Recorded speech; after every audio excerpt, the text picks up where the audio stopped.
Well, let's take a look at the Liberty Lady Flames starting lineup, brought to you by Capital One. And Rachel Roop sends him out of the yard at a high frequency. One of the best home run hitters in the country. And what I'm so impressed with Rachel Roop, she not only can take a pitch that's a strike out of the park, she can take one at her toes out of the park. A great bad ball hitter. She's going to face the ace of the staff for the Oregon Ducks. What a season it's been in her first year in Eugene for Lindsey Grind. 28 wins on the season. She has been the workhorse for Oregon, arguably the ace. You look at those number of strikeouts, top 15 in the country. She is full of emotion and energy, and this team feeds on that from Grind in the circle. And you're going to see her. She is a power pitcher, throws in the upper 60s consistently, really works a rise ball, screwball, changeup combination. And we just talked about it, that high energy and emotion she brings in the circle really leads the way for the Ducks. Every seat here at the Jane has been sold out for the weekend. If we go to game 3, those seats already sold on Sunday. 2,500 plus here on a gorgeous Friday night in Eugene. Clear skies. Don't want to jinx it, but no threat of rain at all. The sun's out here. Temperature nice. And it's here. Game time. Liberty, Oregon. The Super Regional from Eugene. First pitch on the way. And it is a strike, and off we go from the Pacific Northwest.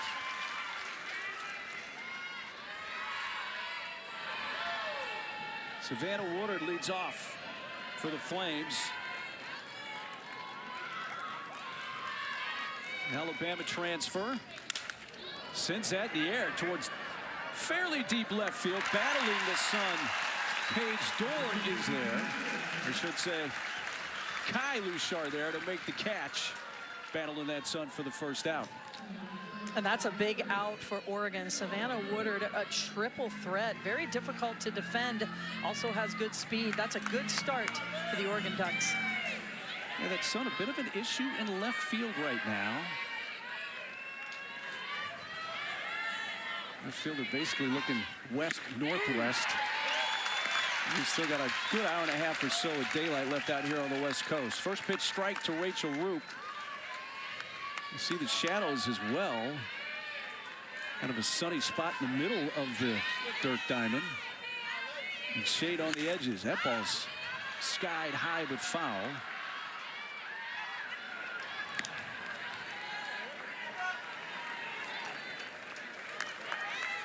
Standing room only here. 23 homers for Rachel Roop. Leads the team in most every offensive category.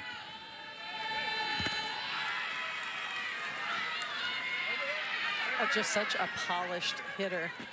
And when you take a look at Rachel Roop and she gets into her batting stance, she does have a very unique stance.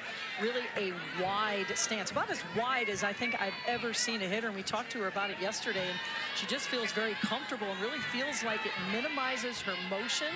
No wasted motion in her swing. Keeps her power from the ground up. Works very well for her.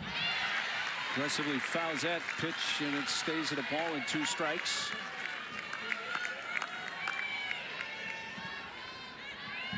First team All-Conference USA. In fact, Conference USA Player of the Year this year.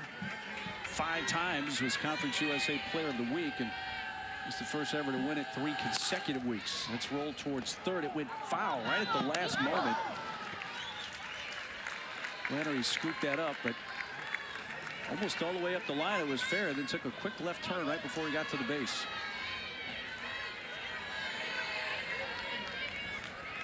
Well, that's something you don't see often from Rachel Roop. Typically hits the ball in the air. She just gets great elevation in her barrel. High exit velocity. That combination has led to a lot of home runs. Takes upstairs. Roop hits safely in all 4 games at the A&M Regional. And in the 3 games against Texas A&M, the #1 seed is where she really shined. She had 7 hits and 9 RBIs in the 3 games against Texas A&M.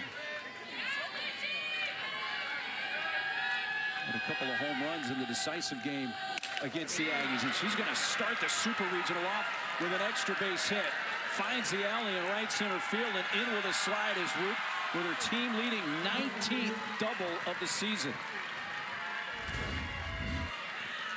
Well, Rachel Roop just hits to all fields well. This pitch on the outer half of the plate, she lets it get deep.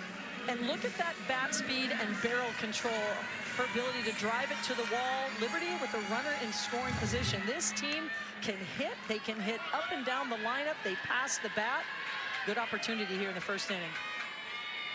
Brings up Bryn McManus. A little bit of a homecoming for Bryn, at least for the state of Oregon. She is from McMinnville, Oregon, just a little up the road towards Portland. To McMinnville High School.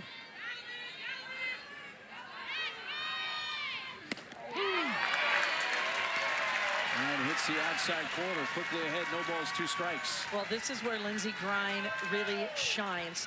The tougher the situation, the lower the ERA, the higher the strikeout. She has that ability to dig in when her team needs it most. Slow roller to third. Runner stays at second. Roop and Flannery throws out McManus. And Grine gets the second out of the inning.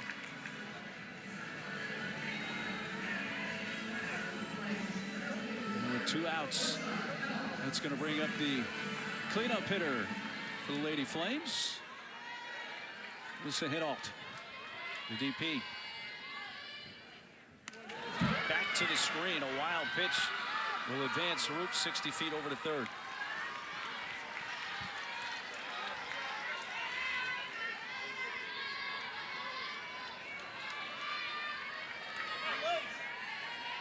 Roop doubled with 1 out. She's at third with 2 outs.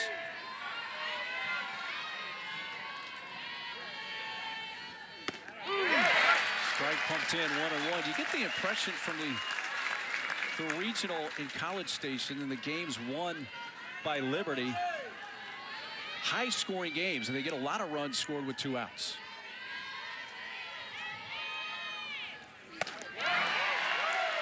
Now that's a team who just knows how to grind when it matters most. It's just determination, that 2-out hitting, big 2-out rallies.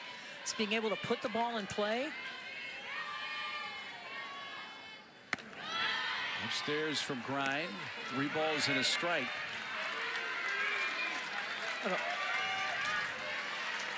Todd Richardson's team in their first ever Super Regional, trying to get on the board first.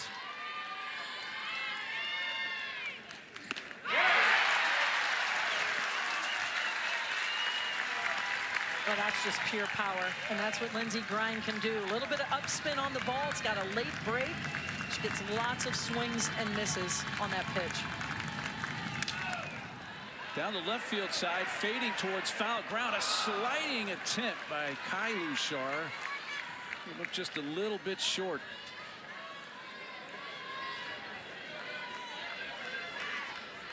Yeah, didn't seem to really get a good jump on that ball. You mentioned it, Mark. The sun really tough out there, and right off the bat, Lushar did not read that well. Took her a little time to get her feet moving.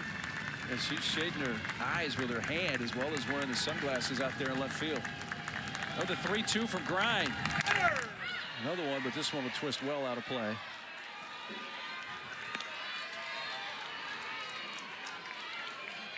Well, this would be a huge momentum shift for Liberty if they can get it on the board in the first inning. Lindsey Grine's ERA in the first inning, one of the best in the country, 0.47 on the season. That's foul right at home plate. You can see the catcher, Cox. You didn't know if that ball was popped up or hit the ground. It was right in the dirt in the batter's box. 9th pitch of this plate appearance for Hinault coming from Lindsey Grine. This one twisting back. It will reach the seats. Didn't get in by much, just a couple of rows. And Hinault getting a lot of faith from head coach Dot Richardson to hit in the cleanup spot. She's had good at-bats all season, just 50 at-bats coming into this game, but she trusts Hinault, putting her in the cleanup spot. She's battling here. pitch of the at-bat is ball 4. What a plate appearance there for Hinault to work a 2-out walk. And the Lady Flames have runners at the corners with 2 down.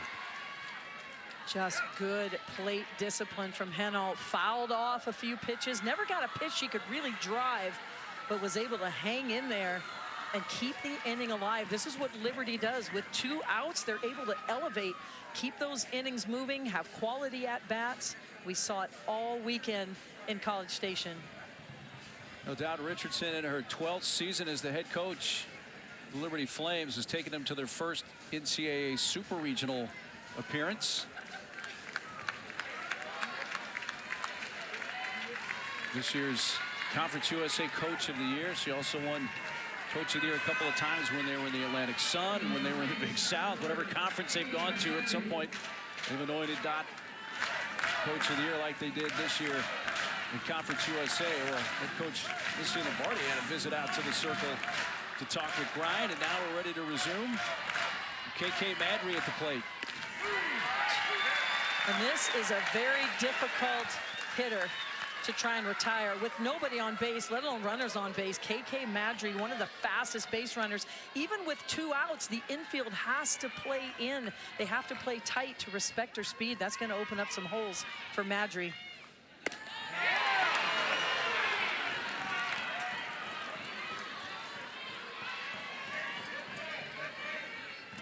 .412 batting average for Madry, leads the team.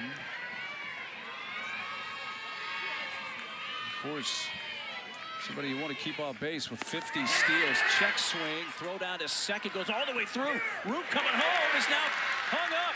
Throw back to third, and she's tagged out. Base running error there. We've got a late start after the steal by Hinault, and the side retired. Oregon Ducks, one of the best defenses in the country. Show you why. They shut the Liberty threat down. They're coming to bat.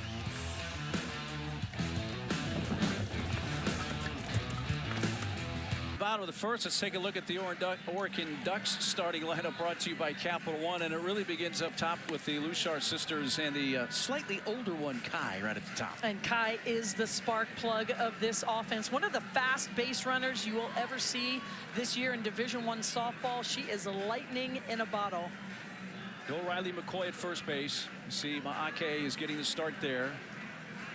Riley McCoy did not participate in the workout yesterday, and her status still uncertain. There is Escobar. Elena gets the start in the circle for the Flames. She has been the workhorse this season. 25 wins on the season. She is a competitor in the circle. Really has led her team to a lot of victories this season. Kai Lushar starts the bottom of the first, shortens up, and takes strike 1.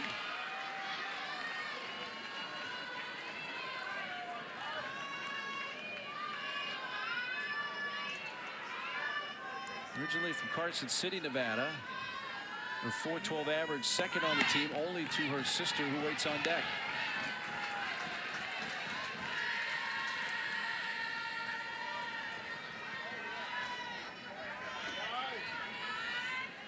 Escobar's a power pitcher, comes at you hard in the zone, 68 miles an hour, has an elite changeup, but all of her pitches have a little bit of upspin on them, little rise ball, little curve ball, everything has that little upspin, and so she creates a lot of fly ball outs, a lot of swings and misses off that upspin. A pitcher, Carol, that's been pitching banged up for a good portion of the year. They make her defender position there. By the time the ball gets back to her, she doesn't even have a play at first base with the speed of Kai Lushar. I was about to say she's been dealing with an Achilles injury, but it didn't matter if she were 100% healthy there. She wasn't going to get it out at first base. And how much fun is it to watch Kai Lushar? Just beats the ball into the dirt, angles her bat down, puts the ball in the dirt, and it is a foot race, and there's not many people in the country when you have to take a step or two to field the ball that can throw out Kai Lushar. And it's not a matter of if, it's when she will try to steal second base. Hey, you see the numbers, 58 steals, 65 attempts. This is a Liberty defense that's had some issues.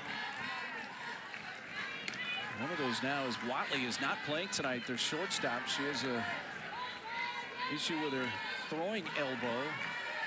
So Jemiah Byram is the starter at shortstop. She's started a number of times there. In fact, this will be her 20th start at shortstop. And in fact, recently, during the end of the regular season and conference tournament, she started a stretch. Well, and immediately Liberty has shifted their defense. Byram's not even covering second base with Kedra Lushar up. It's shifted over to Woodward. Woodard is now covering second base, so immediately a shift. Now, part of that is because of Kedra Lushar's ability to also slap. She's a triple threat. But also just making that decision-making easier for Byram out there at shortstop. When you're at shortstop, there's a lot of decisions to make. When you have speed at one, speed at the plate, you've also got to field the ball. So I like this adjustment from Liberty, just taking that decision of covering the steal out of the hands of Byram, at least for the time being. 2-2 pitch, just missed. Took it away. By the way, Savannah Wiley has not been completely ruled out from playing. She is just not starting in this game. Doug Richardson saying that the elbow is an issue with throwing. So see how much time Watley gets at shortstop this weekend.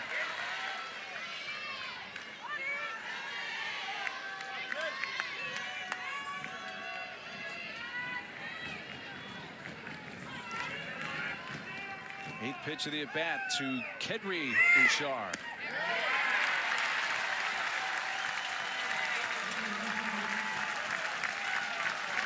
So a little infield hit and a walk, and both Lushar sisters are on base with nobody out. Couldn't be a better start for Oregon, having the speed of the Lushar sisters on base, nobody out, the heart of the order up. But this Liberty team, they just don't flinch, Mark. They don't flinch. They have found a way out of these sorts of situations.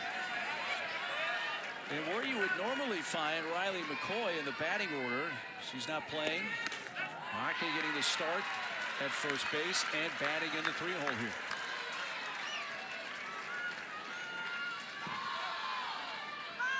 A freshman from San Diego, making her third start of the season at first base. The first two came in early to mid-February. That long ago this season.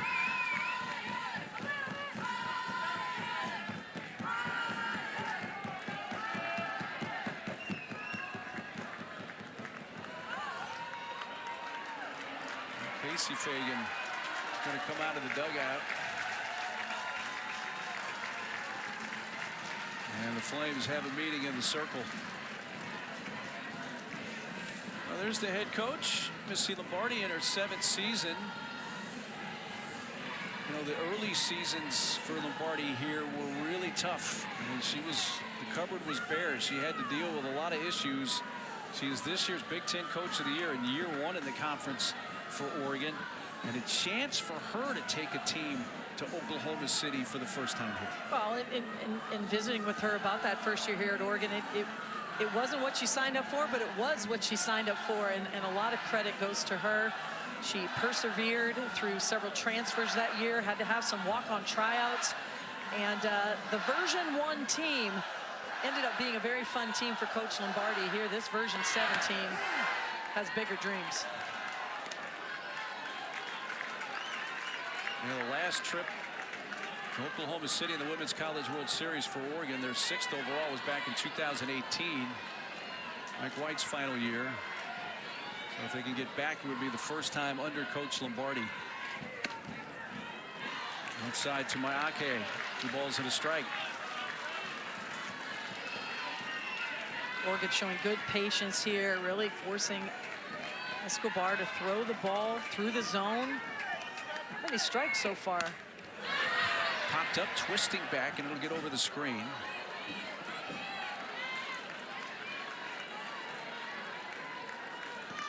And one of the great coaching jobs for Missy Lombardi came in that last game when McCoy got hurt. Came off the field, so had to address her team, and she said, hey, she walked off the field on her own. She's going to be okay, but now you got to play for Riley. It's a bouncing ball towards short. Byram goes to second, gets it out there. Byron took a look, was reading the hop, decided not hard enough to get two, so she backed up to get a cleaner hop and got a force out at second base. Just reading that hop. Look how deep she's playing. This ball is just beat into the ground. And it's all about footwork. Even though she backed up on the ball a little bit, which is not ideal, her feet were chopping, her feet were moving, and that allowed her to stay in rhythm and get the out at second base. So Byram handles the first chance hit her way.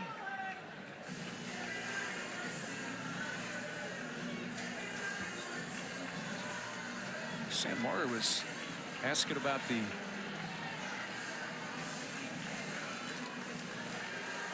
play at second base there.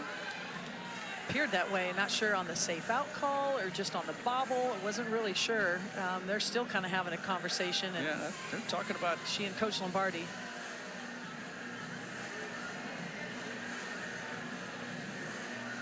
They're going to use one of their challenges here to see if there was a juggle.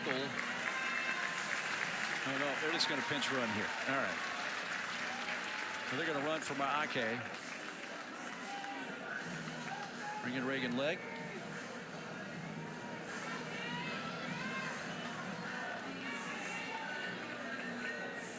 Now Don Richardson comes out.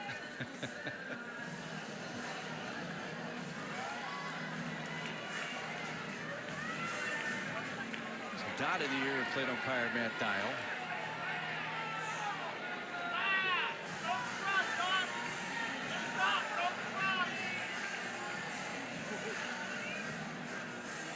And now Dot wants to talk with the third base umpire Chad Spittler.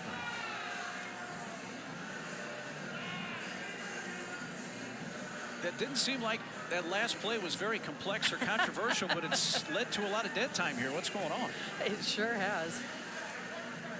And you know what the result is, Mark? We have an out at second base and a pinch runner at first. Yes. Here we go. We could have done that a lot tidier fashion. But here we go. First and third. With only one out for the Ducks, and the cleanup hitter at the plate, Paige Sinicki. And they're going to let the runner take second. They completely vacated. They had the wheel play on with the shortstop. Byram coming over to cover third. He said we're going to throw down there. So an uncontested swipe a second for Legg.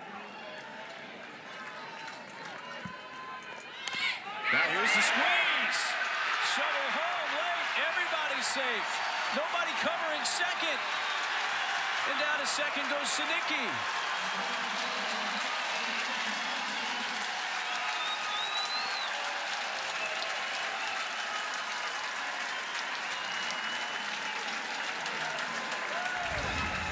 Sinicki executes the squeeze and winds up at second base. Well, after giving up the stolen base, the defense stayed put to defend the squeeze, but too much speed from Kylu Shar. And how about this heads-up base running from Sinicki? Even though everyone in the ballpark thinks that this is a good time to squeeze, you've got the fastest base runner, arguably in Division I at third base. When you can angle down the barrel and get the bat in front of the plate, put it in the dirt, take your chances on Kylu Shar beating that out, you're going to do that every day. Just great execution from Oregon on getting the bunt down and also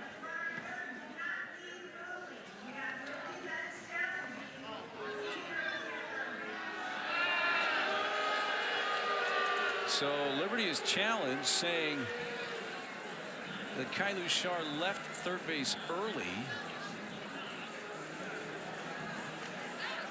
I'll tell you what, the protestations are numerous here. To start the game, we're not even through the first inning. Let's take a look.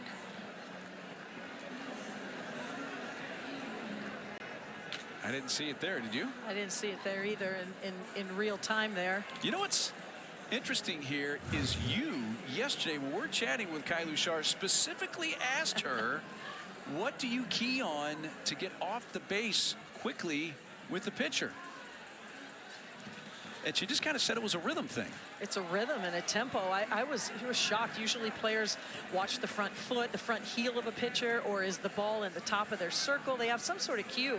But Kylie Sharp, one of the most prolific base runners in the country, she just gets her rhythm down, gets a feel in the pregame, and as soon as she's on first base. But that certainly was not egregious with the first look we had there. And a lot of times with a runner at third, when the squeeze is on, you are going with the pitch, but you're going enough where if the ball is popped up, you know, you can still get back.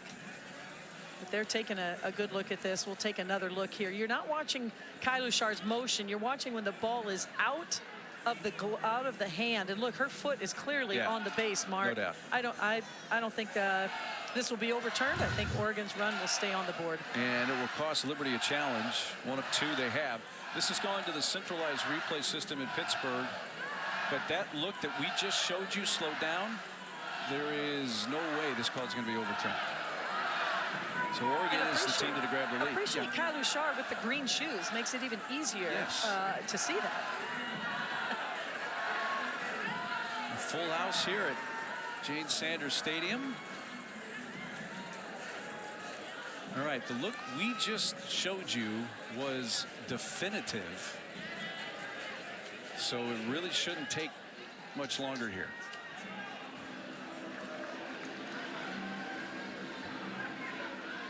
Well, and you understand a little bit what Dot Richardson's trying to do here. You know, she knows how important it is to keep Oregon off the board, kind of taking every chance she can get here early in the game, slow down the momentum of this inning. And if she were to have left early, that would be a big run off the board for Oregon. But I agree with you, Mark. What we see, to me, it's very clear she did not leave early, and this run will stand. Yeah. If the goal was to slow things down, mission accomplished. Oh, brother. All right, this call should be upheld.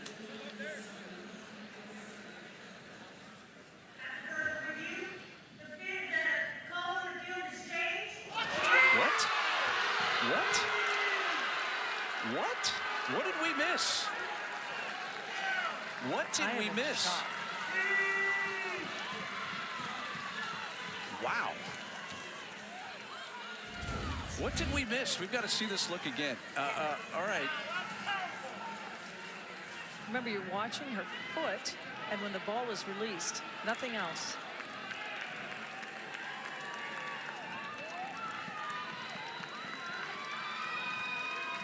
The foot is still on the base there, is it not? The ball's out of the hand. What it looks like to me.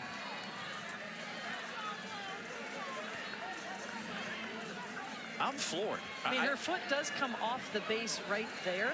If you take a look at that, if that's what they're looking at, her foot actually comes up off the base. But she reestablished on the base, did she not? In a very quick period of time. Big moment in this game. So now that's the only thing that, okay, when she brings it up off the base and she brings it down, she's still in the windup there, in the windmill.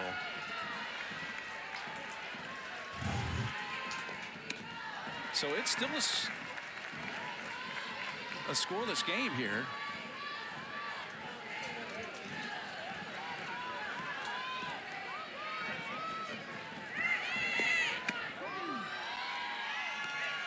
All right, so the clarification we've gotten from Pittsburgh is that her foot left the bag with the ball still in the pitcher's hand. And you can see it did lift up. And that ball's hit deep to left field. And at the track, leaping, caught by Paige Dorr. The Eugene, Oregon native possibly just took a home run away and ends the inning.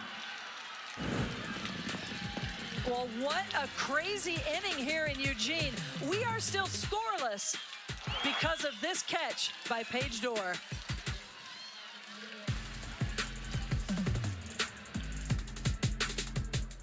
One of the most bizarre first innings I've ever been a part of. Just concluded. It's still scoreless as we go to the top of the second. And I guess definitely kudos to Dot Richardson. The challenge worked. Now we're attempting to get clarification.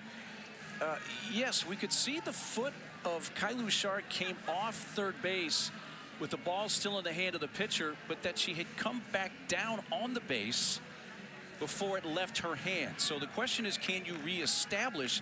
And I got to be honest, in the couple of decades I've been calling the sport, I've never seen that particular play.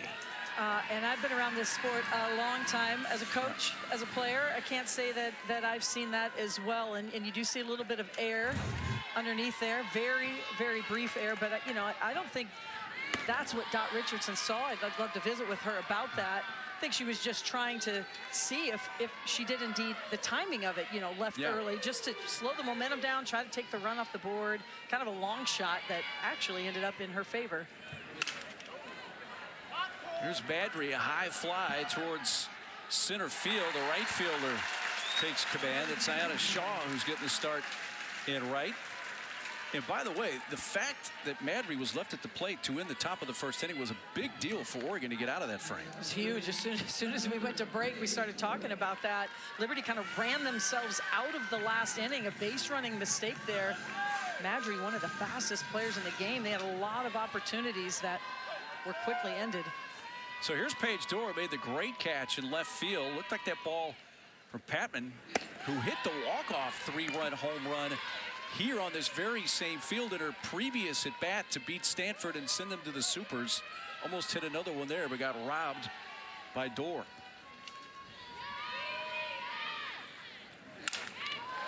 That ball's whacked towards left center field. And it's Kendry Luchard this time with a tumbling grab.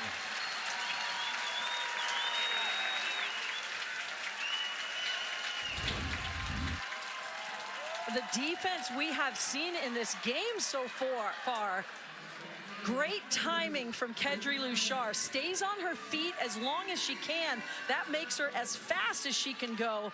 And at the last second, times it, leaves her feet, extends her arm. Doesn't get much better than that. Third baseman Rachel Crane. 2 outs, bases empty for the Flames. You know, defense, it sounds trite, but it's going to play a big role in this series. And when you just compare the full season for both teams, Oregon has been the much better defensive team in this matchup. Yeah, you take a look, and offensively, these teams are very explosive. They can score in a lot of ways. Speed and power, they've got it all. And in the circle with Escobar, obviously Oregon has a little more quality depth. Kind of have to give them a little bit of a nod there, but when it comes to defense coming into the matchup, it's not even close. And now without their starting shortstop, they've got their work cut out for them. So outs are going to be very, very important to get when you have an opportunity.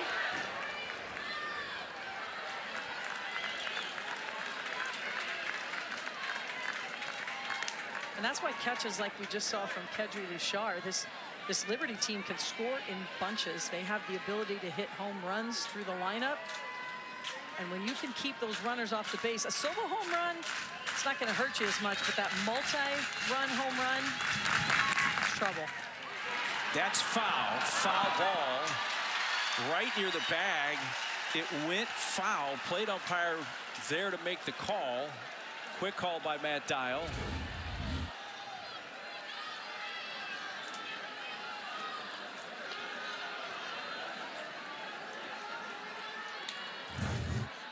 And what you're looking for is where the ball is actually touched by Flannery, not where her body is, but where the ball is fielded. And the ball is in foul territory, as clearly our home plate umpire felt it was. Then,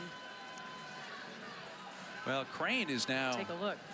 They have an issue with her left arm or shoulder. She's kind of waving that around.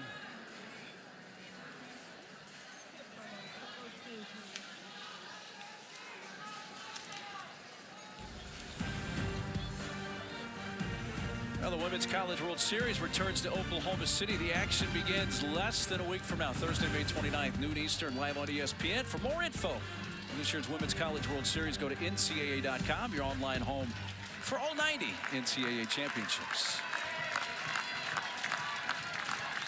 And Crane says she's ready. The 2-2 from Lindsey Grine is way upstairs.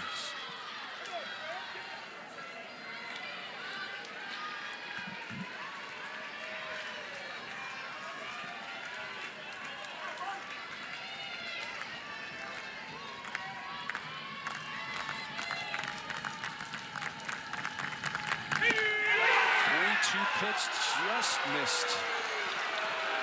Very close to that high outside edge. And the second walk issued so far tonight by Lindsey Grine. Little smile on the face from Lindsey Grine. That pitch was close, but Lindsey Grine has worked herself into some unfavorable pitching counts. She's been pitching from behind a little bit more than she usually does, and when you find yourself behind, you leave it in the hands of someone else. She typically works from ahead a little bit more. She needs to make that adjustment as the game progresses here.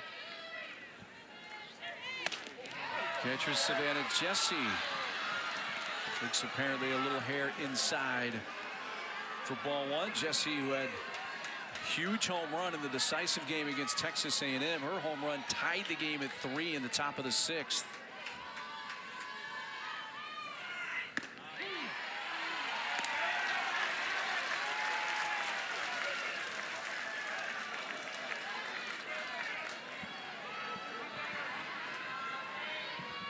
First team All-Conference USA this year for Savannah Jessie.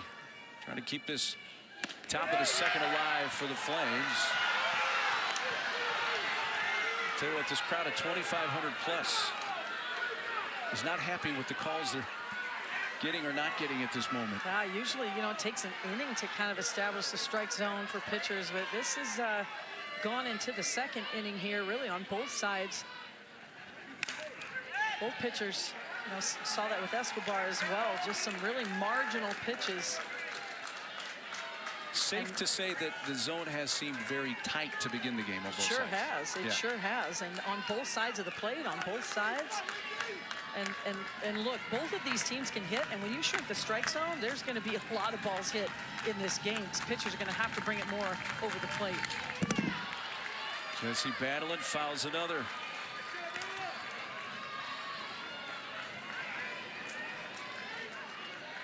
But this is where I'd like to see Grine go more to her off-speed pitch. If that high velo pitch isn't being called and you're struggling a little bit to make those adjustments, she's got that in her pocket. I'd like to see her use that a little more. There you go.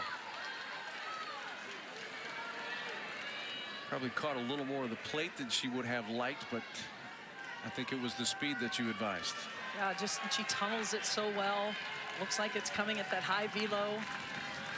And she really has good command of that pitch on both sides of the plate. 2-2 offering from Lindsey Grine. Jessie continues to foul off pitch after pitch. And this is where you're a pitcher, you're facing a team that battles, hits a lot of foul balls. You want to throw a few out of the zone, but right now, a lot of pitches are out of the zone. You're getting balls called, so a little bit tougher here for Lindsey Grine in the second inning. Jessie sends one in the air to right field. Here's Rihanna Shaw is stationed, who makes the catch to retire the side. So Grine works around that 2-out walk, and Liberty strands a base runner. Scoreless midpoint of the second in Eugene. Most of them, in fact all but one, are really concentrated in the southeast part of our wonderful country. And then there's us, way over in the Pacific Northwest. So the closest super regional site to us is Norman, and that's almost 1,500 miles away from here. The farthest is Gainesville, and right now we are 2,437 miles away from Gainesville. That's a road trip. Yeah, it's a long road trip. But we're happy to be on the West Coast, representing out west. In what has been there's a lot of adjectives I could use right now. Bizarre, strange start to this game. And all of that really kind of centers around what looked to be not the correct call on the challenge by Liberty on Luchard leaving the base early, which cost Oregon a run. And if you're just joining us, it's a very convoluted way of getting to it. But we will revisit at some point. It's still a scoreless game.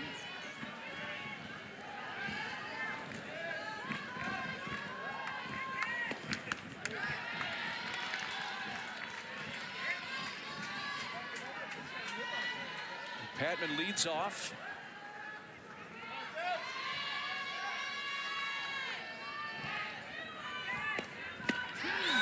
Takes down low.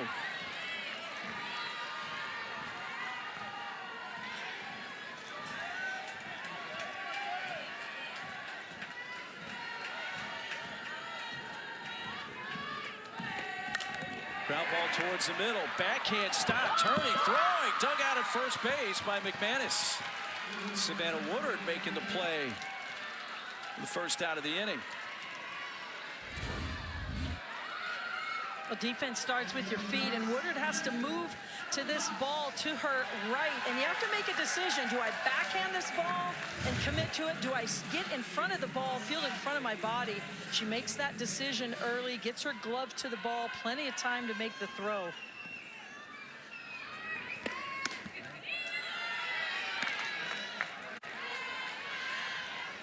Catcher Emma Cox, true freshman from the Denver area in Thornton, Colorado.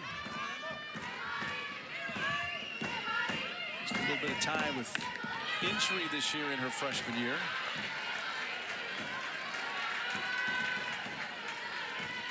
And a big two-run home run, the bottom of the third of the decisive game Sunday against Stanford. Cut the deficit to 7-5. We're going to win 10-7. That's going to find the seats.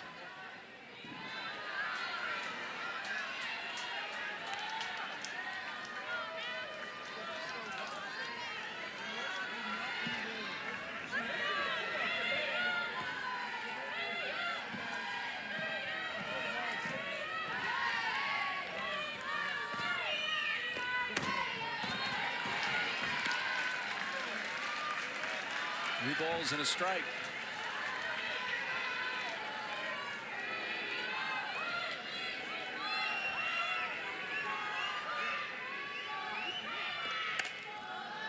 Jammed her, and another one lifted foul.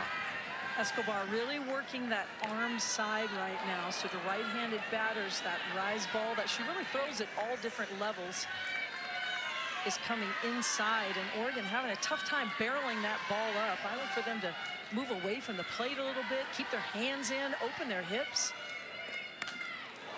Ooh, that one ripped foul right over by the Oregon third base dugout.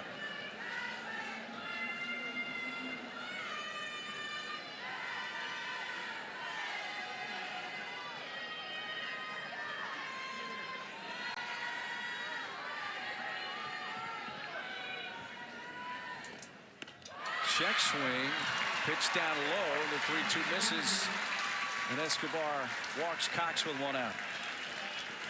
Let's check in with the studio. What's going on with Texas Clemson, Matt Schick?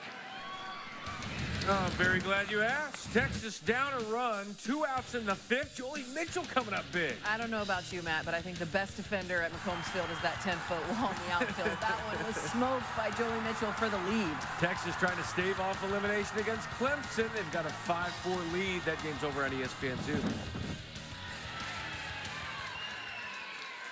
Matt, appreciate it very much. John Rittman's team trying to get to Oklahoma City for the first time ever. Here's Kaylin Jones, Ducks second baseman.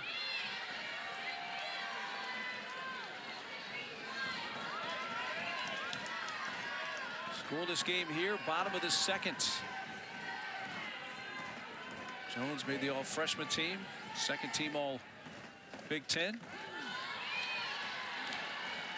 And this is where Oregon is so difficult to defend. They have so much speed on their team, so the infield has busy minds. They have a lot of decisions to make, pitch to pitch. Do I field the ball? Do I cover the base? What's the speed of the ball? Towards short, caught, and a double play ends the inning. Caught at the shoe tops by Jamira Byram, and they double up Cox to end the inning. That's been the story of the game so far. Some defense. Doubled it up. Liberty coming to bat.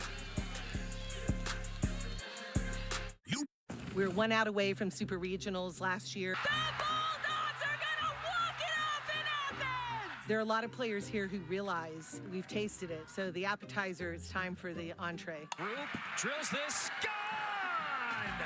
We want to win the World Series. We want to be #1 in the nation. Absolutely. Liberty knocks out the #1 overall seed. In order to be there, you got to play the best, and that's our goal. That's Liberty softball. Yeah, Liberty was so close in 2024. We're 1 out away from winning the Athens Regional and beating Georgia. And then it fell apart quickly, the Sidney Chambly walk-off. But they got there to the Supers this year. And this is the season they have had. It's been very historic for the Flames. And Liberty has never shied away from playing a difficult schedule. Their strength of schedule is actually higher than Oregon's coming into this game. You see the 9 wins against Power 4 teams. And that is something year after year after year that is intentional from head coach Dot Richardson.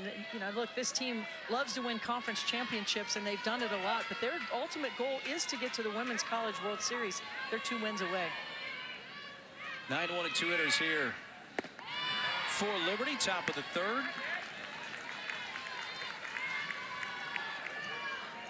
And Lindsey Grind continues to fall behind, and her catcher Emma Cox is going to go out and talk to her. This is the 5th straight batter that she has started with a ball, and so she has been pitching from behind. And every pitcher out there knows when you pitch from behind, you got to give in a little bit, come over the plate, and against a team like Liberty, they will make you pay.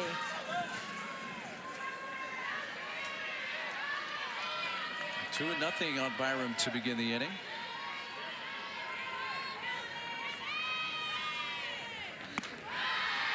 Jemiah playing because of the injury to Savannah Watley, right elbow, throwing elbow. It happened in that final game at Texas A&M. It's her 31st game, 21st start. 20th start at shortstop. And I looked in the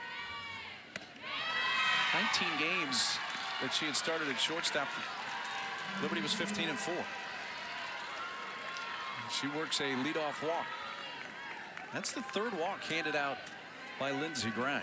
And not that she wants to walk any batter, but certainly not Byram, who hits in the 9 spot. Not as many at bats. And now the top of the lineup rolls over. And that means Savannah Woodard.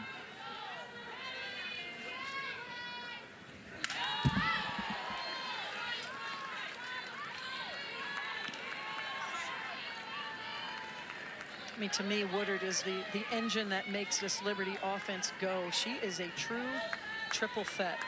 She can bunt her way on base. She can slap. She also can hit it over the fence. So tough to defend. And her mentality this year is one where kind of has gotten out of her own way. You know, she used to get in her own way, get too emotional, get too upset if things didn't go her way, and self-admittedly. And this year she's been able to stay calm, keep those emotions in check, having a great season. She told us yesterday, her exact quote was, "I stay out of my own head better."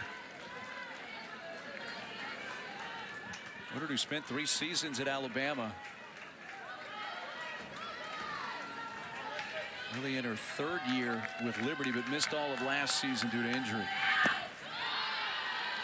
It takes low from 0-2 to 2-2 on Savannah Woodard. Grind not able to get command of that off-speed pitch, and that's really a difference maker pitch for her.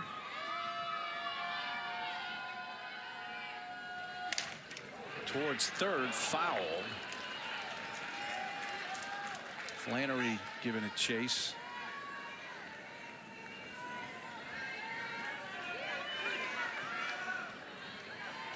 Leadoff batter on base for the first time for the Flames here in the top of the 3rd. Top of the order up. 2-2 pitch. Woodard right back up the middle. That may have actually grazed Grind as it went by. And Woodard has a base hit, sending Byram down to 2nd, and the first 2 are on for the Flames. That's a great at-bat from Woodard.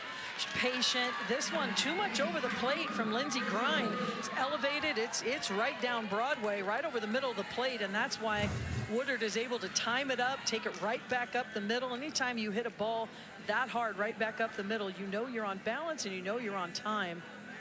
And once again, Lindsey Grine continues to pitch from behind and has had to come in too close over the plate. And Liberty has made her pay. So coach has come out heading towards the circle. And she's going to make the pitching change.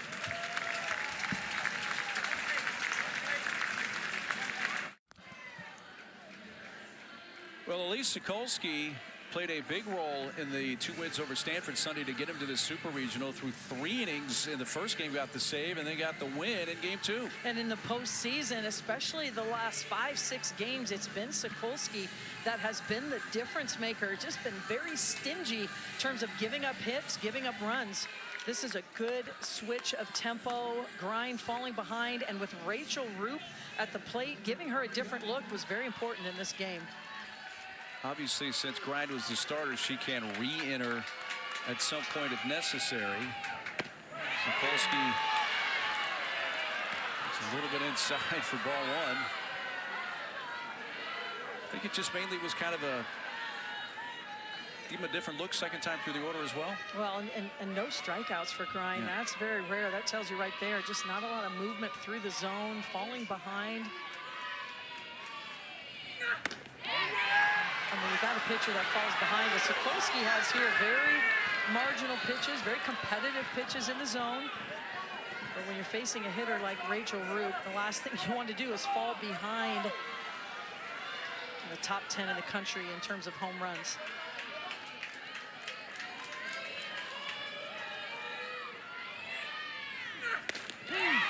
There's a strike. What else can we expect from Elise Sokolsky? Sokolsky works in the mid-60s, but she really can cover all 4 quadrants. She can work vertically and horizontally, but that changeup is really the difference maker. She can throw it on any count for a strike. Big whip and a miss. That's a good late downward movement. And you got a good look at that changeup. I mean, she just throws it with so much confidence. You got to do anything you can to keep a hitter like Rachel Roop off balance. And has gone to a full count on Roop.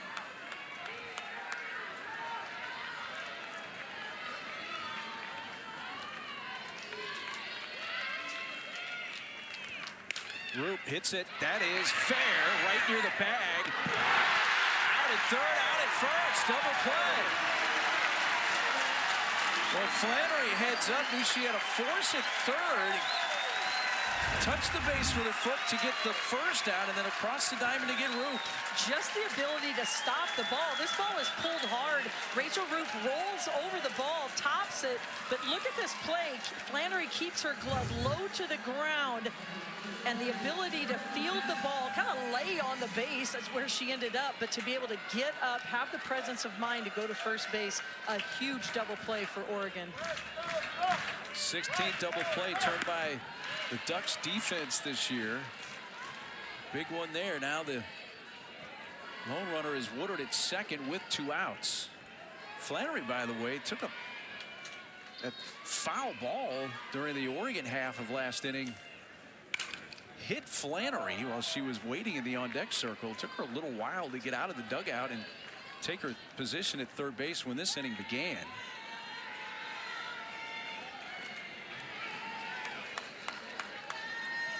She got hit in the leg on a line drive that was hit foul. And Kayla Jones is at bat.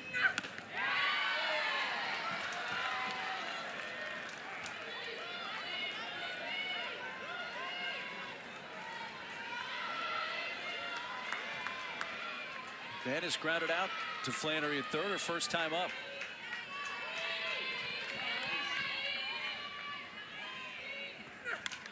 That's fouled back. Let's take you back to the last inning. Flannery's there in the on-deck circle. There's that line drive that was hit foul, and that got her right on the leg.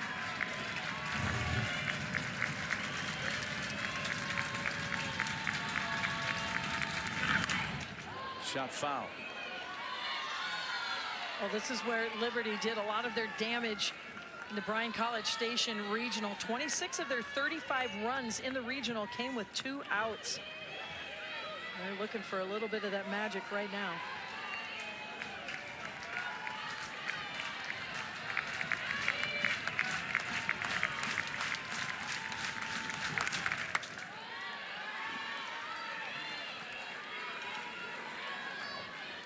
Well, Liberty makes you work as a pitcher. I mean, they just battle, they fight, they have grit, they grind, they foul pitches off, and this is where you have to get real crafty as a pitcher and mainly be able to throw that off speed for a strike. That is fair, right near the bag. Throw to first in time. A busy inning for Flannery after taking a foul line drive off her leg. And guess who's going to lead off? Flannery when we come back for the bottom of the third. We got Liberty in their first ever Super Regional, looking for their first win at this Super Regional round. If Oregon can get 2 wins here at home this weekend, it'll be their 7th Women's College World Series appearance, the first under head coach Missy Lombardi, as it would be the first since 2018.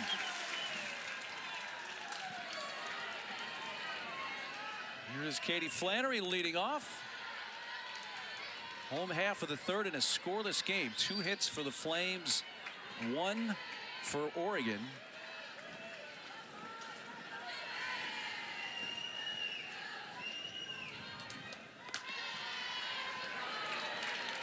Two balls and no strikes. Elena Escobar facing the 8, 9, and 1 part of the order for the Ducks.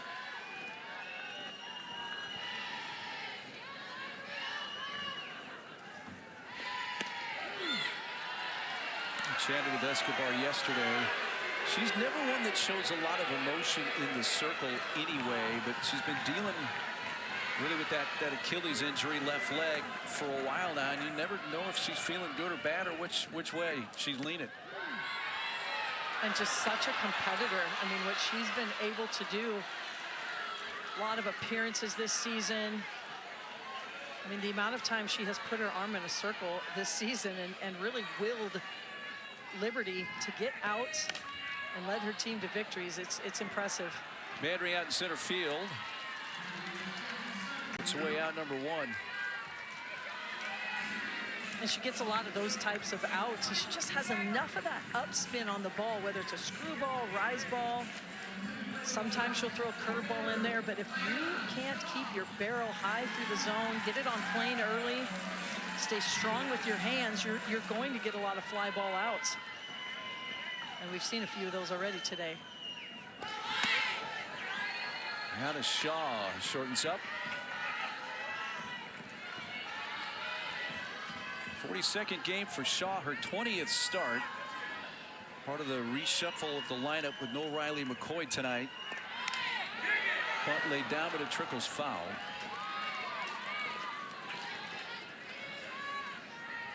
Well, Shaw, as you mentioned, not in the hitting lineup every day. A little more of a defensive specialist in the outfield than an offensive specialist, but she's in the lineup today. You mentioned it, Riley McCoy out, a little bit of shuffling with Oregon, but look how tight the outfield is playing. She does not have a lot of extra base hits on the season.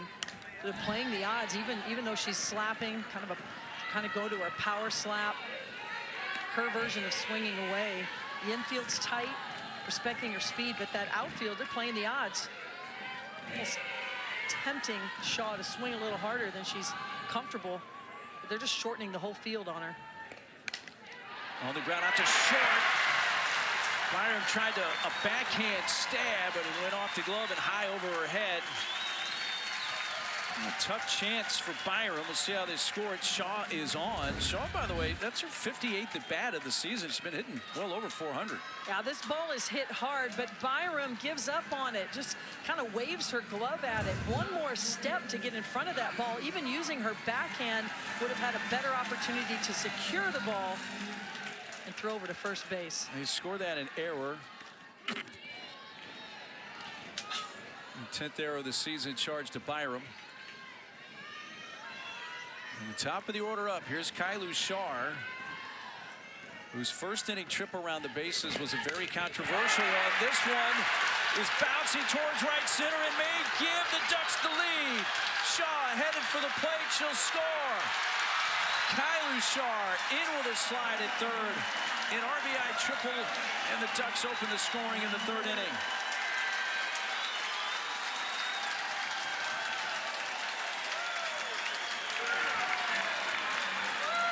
First triple of the year for Kylie Shaw.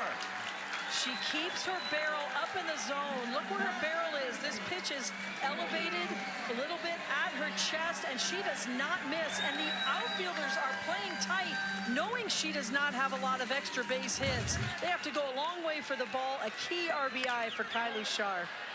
Kedri Lushar fouls it in the air over near the screen, and that catch is made, and it's a good one. Now, Oregon is complaining that the ball hit the screen first before the catch by Byram. Third base umpire Chad Spindler gave the out sign, and now here comes Missy Lombardi. As if this game hasn't had enough controversy through 3+ innings, let's add a little more. Well, you're taking a look at her hand. She's got her hand out, and her glove is facing the net. I think that's what Coach Missy Lombardi, Associate Head Coach Sam Martyr are looking at. Does her glove get between the netting and the ball? That would be a catch, but it looks to me like her glove is opened a little bit toward the netting, and thus the decision over there from Coach Missy Lombardi to have the umpires get together and talk about it.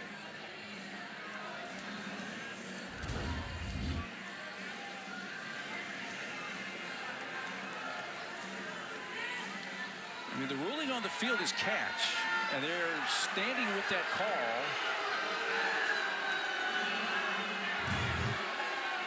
Coach Lombardi at this point has not challenged, but that may change.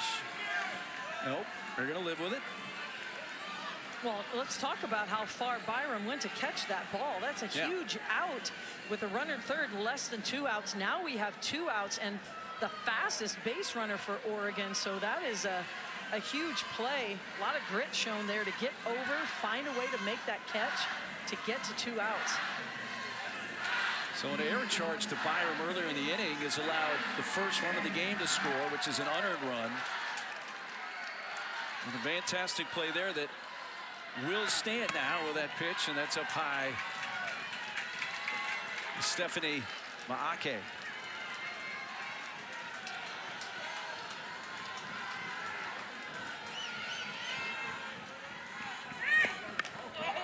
He hammers one, but foul. No question, Maake's got some power. She's hit 14 out of the yard this year. Such a good athlete. It was a lot of fun watching her practice yesterday as well. Left field, that's down for a base hit. That brings in Kylie Shaw with the second run of the inning, and for Maake, the 54th RBI of the year. Shows good patience in this at-bat, knowing how important this 2-out RBI would be. It's actually a pitch outside. She's excited. She knows she got a hit, but the pitch is outside. She still pulls it because she is out in front so far of that pitch. A huge run for Oregon.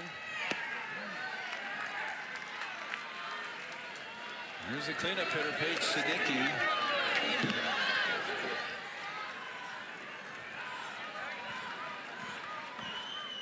Paige fly to deep left.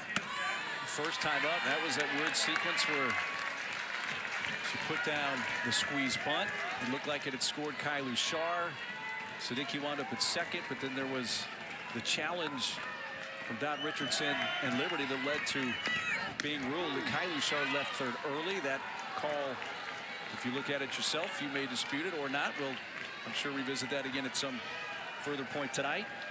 But it brought Siddiqui back, who then nearly hit a 3-run home run.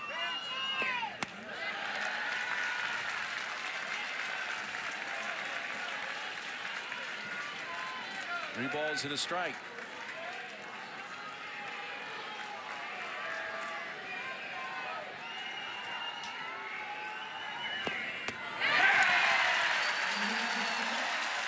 That's the third walk that Alina Escobar has now given up. And it's extending the Ducks' third. Coming up on 60 pitches now in this game for Escobar.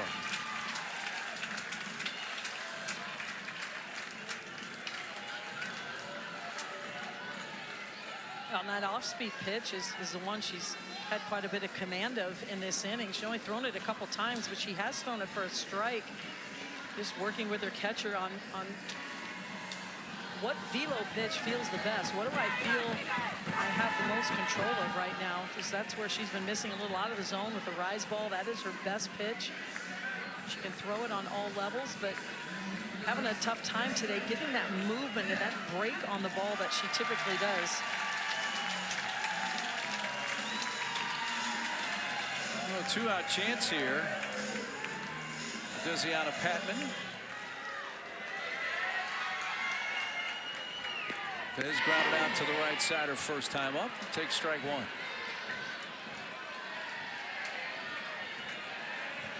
Fez, who had the 3-run walk-off home run to beat Stanford here on Sunday to send him to the Supers.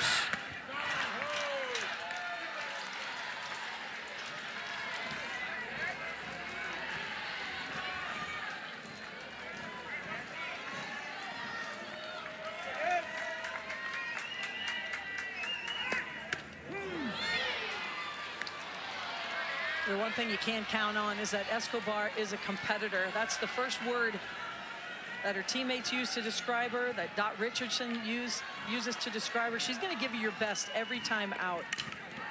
Slow tap towards short. Another play for Byram. Looks it into the glove and throws out Patman to retire the side.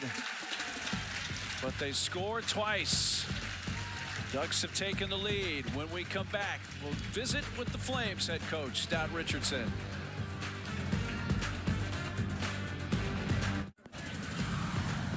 Welcome back to the NCAA Softball Super Regionals presented by Capital One as we head to the top of the 4th inning. Let's chat with Flames head coach Dot Richardson. You guys have had some opportunities offensively, and now they've lit the grind facing Sokolsky. What have you seen from the offense? What do you need to see from the offense? Well, I'm excited about what we're doing in the box, getting Grind out there pretty quickly, right on the ball. Now we just got to get used to a different tempo, a little slower. So she mixes speeds a lot. Just a matter of time. We got a lot of game left. Well, Coach, one word used commonly to describe Escobar is competitor, and she is doing that tonight. What are you seeing from her in the circle so far today? Yeah, I like what I'm seeing. I mean, she is just getting used to the environment right here. I think she's looking good. A little miscue. Those things are going to happen when you put pressure on the defense, which Oregon does. But she's coming on strong, and we got to get runs for her for sure. Great to have you guys here. We'll let you get to the third base coach's box. Thanks so much. God bless everybody. Go Flames and go God. Dot Richardson, season 12, has them in their first Supers. There's a good look at Escobar. Again, you can never tell just by looking at her. Things are good, bad, indifferent. That's always what you get from Escobar. Just ice in her veins. And she talked about it yesterday a little bit. She's like, look, at the level we're playing, these teams, they're going to score runs. The goal is to minimize that and give her offense a chance. And we've seen what this Liberty offense can do, especially with their backs against the wall. They're so good at coming from behind this season. Liner right at the drawn-in third baseman, Stephanie Maake, and hit all. One pitch, one out for Sokolsky. Well, Coach Lombardi talks about what an athlete Maake is. You get a look at it here, just quick reactions, stays in her legs. But watching her yesterday at practice, she used to pitch, and she's playing first now for the injured Riley. Such a good hitter. I mean, and really the life of the party, so to speak, of the Oregon team. Just really can rally everyone around her. Andrea takes a first pitch strike. KK was at the plate in the first inning when LU ran themselves out of the inning. So she led off the second and flied to right. She's 0 for 1. You don't find a series, too many series, where each team has a 50 stolen base runner. Each of these teams do, and it's important, vital for Liberty this weekend to get Madry on base as much as possible. I mean, #1 in the country with Kylu Shar, a tie for #2 in the country with KK Madry. I mean, there's a lot of teams in Division I this season that don't have 50 steals, 50-plus steals, and yet we have 2 individuals in this series that can make that happen. And when you have a player who has that sort of speed, they can turn a single into a double very quickly because they get on first base, but then it's so easy for them to steal. And there you get a look at how prolific these 2 are. Badry takes low, 2-2. Another one of the changes for Badry this year was moving from left to center field. What a year it's been for her. First team All-Conference USA. And has had 5 games this year with 3 stolen bases.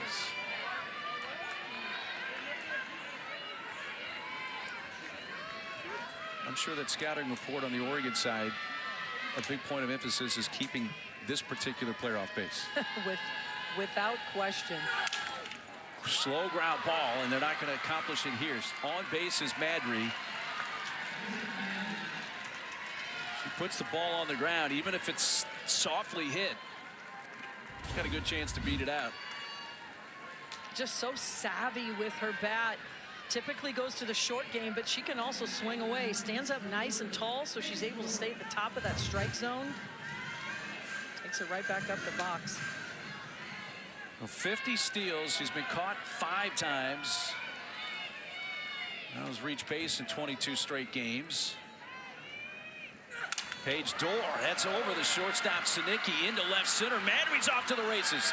She's around third, and she is going to score without the throw to the plate. It's cut off by Mayake.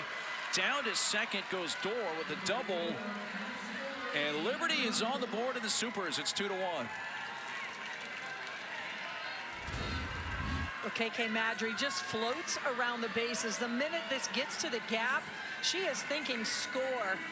But this swing from Paige Dorr, the pitch is outside. She lets it get deep. A nice sliding play from Luchar out in center field to keep it from going to the wall, but it's already at the warning track. No chance to get the speedy Madry.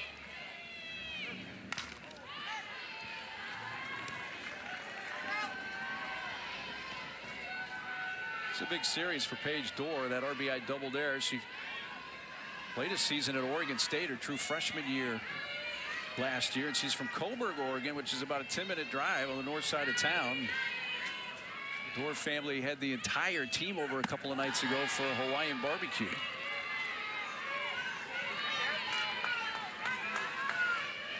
So the homecoming for Paige Dorr, and she's driven in the first run of the Super Regional for the Flames.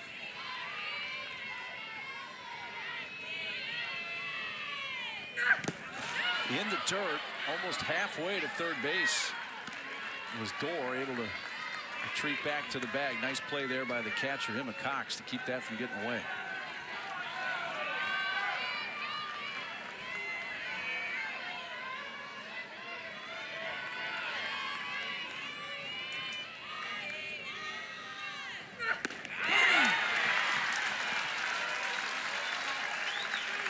That's what Sokolsky can do, really work both sides of the plate.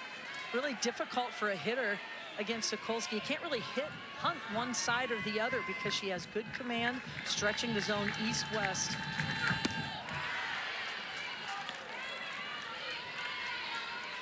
Potential tying run at second. 1 out in the Flames' 4th inning.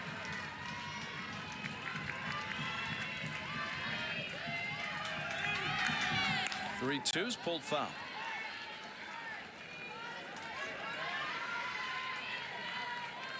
I mean, I don't have anything scientific in front of me, but I would love to, I probably will, a little bit later tonight or in the morning.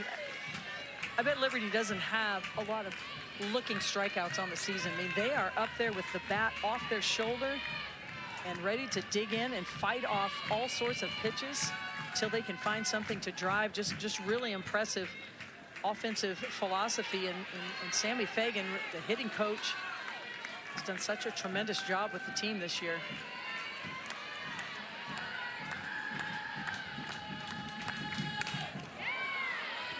As you were saying, aggressive, aggressive, aggressive. which I think is why people have taken a liking to this team. And you've got to practice that. You can't just say, foul it off till you get something you can drive. You know, you really have to practice that. 8th pitch of this at bat. Another 3-2 from Sokolsky is down low, ball 4. Well, Crane walks for a second time. The other walk handed out by Grind. This time she gets one from Sokolsky, and it's 1st and 2nd, still only 1 out. For some folks who made the trip on the other side of the country in Lynchburg, Virginia. Melissa Lombardi out of the dugout. She wants to have a chat with her infield.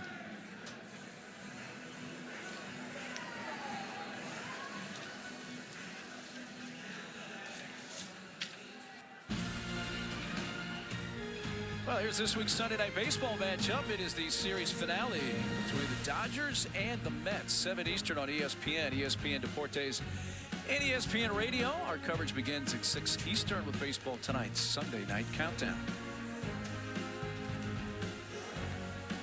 Game 1, this best of 3 Eugene Super Regional in the middle stages. Scoreless through 2.5. Oregon just scored 2 in the bottom of the 3rd, one of those unearned. Either Spencer as well as the lefty Chambers are up in the bullpen for the Ducks. Flames have scored their first run in the Supers and have the tying run at second, potential go-ahead run at first with the catcher Savannah Jesse.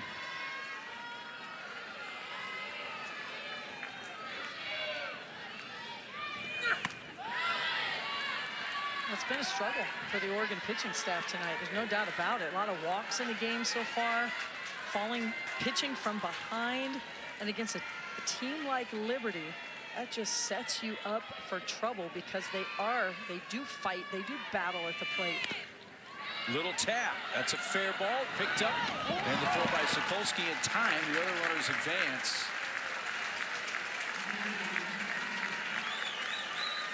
So the Ducks defense does get the second out, each runner moving up 60 feet. Well, the only person who could have made that play was the pitcher. It's so important when you have a pitcher in the circle that can field their position. It makes such a difference in the game. The only play there was to first base, and the only one that could make it was Elise Sokolsky to get to 2 outs. And a big spot here for Jemiah Byram, up with 2 on, 2 out. She's getting the start in lieu of Watley, who's out with injury to her throwing elbow.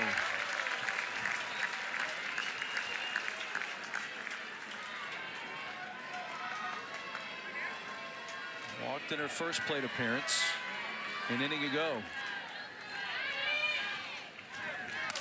Ground ball towards third. That's fair. There's been a lot of those tonight over there for Flannery, and she's been flawless. Throws out Byram to retire the side, and the Flames settle for 1.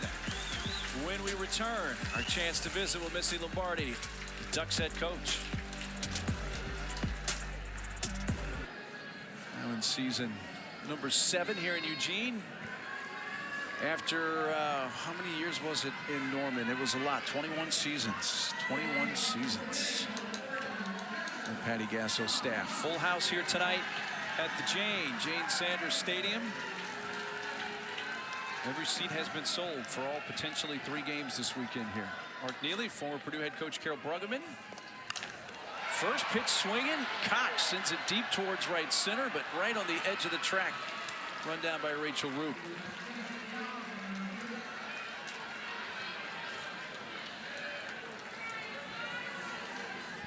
Well, in many ways, when you look at Liberty this season, and especially in the postseason last weekend at Texas A&M, they played a lot of high-scoring games. Midway through this one, it hasn't played out that way, Carol. And a little bit oddly, since both pitchers have really been pitching from behind a little bit. You know, they've been pitching into some hitters counts versus pitchers counts. It could be a little bit of nerves. Jones shoots one to left. Door able to move over and cut it off. But Kaylin Jones, who lined out to short her first time up, has a base hit here in inning number 4. Jones times this one up beautifully. Lets the pitch get deep in the zone. Look at this barrel control. Not trying to do too much. It's not even a full swing. Just strong through contact. Flares it into left field. Flannery jumping on the first pitch. Katie fouls it back.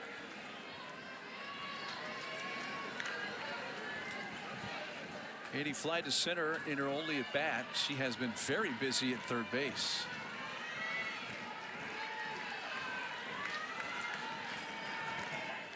Birmingham, Alabama native.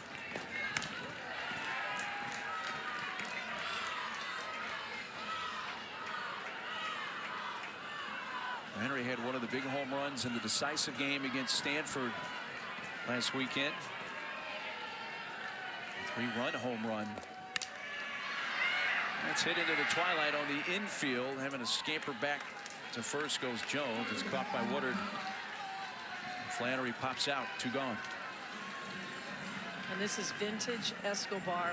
When her team needs a pitch, she's able to find that upspin. You look down and you see all the fly ball outs, and that's because of her ability to move the ball through different parts of the strike zone and have that late upspin break. 0-1 to Ayanna Shaw for Escobar, this year's Conference USA Pitcher of the Year. She definitely earned that honor, Escobar. She was 12-0 in conference play. That ball's bounced to Byram at short, who throws out Shaw to retire the side. So the Ducks strand a runner, and we've made it through 4 in Eugene. It's a 2-1 game. Powering possibilities.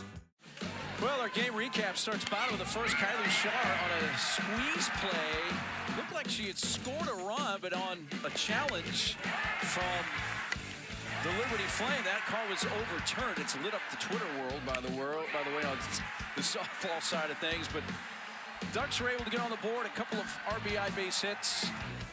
Ake had the second one after Kylie Shaw's RBI triple, and then Flames able to get on the board. Paige Dorr, local kid from here in the Eugene area, brings in Madry. With the Flames run, it's 2-1. Oregon is top of the order, comes up in the Liberty 5th inning. Here's your game summary.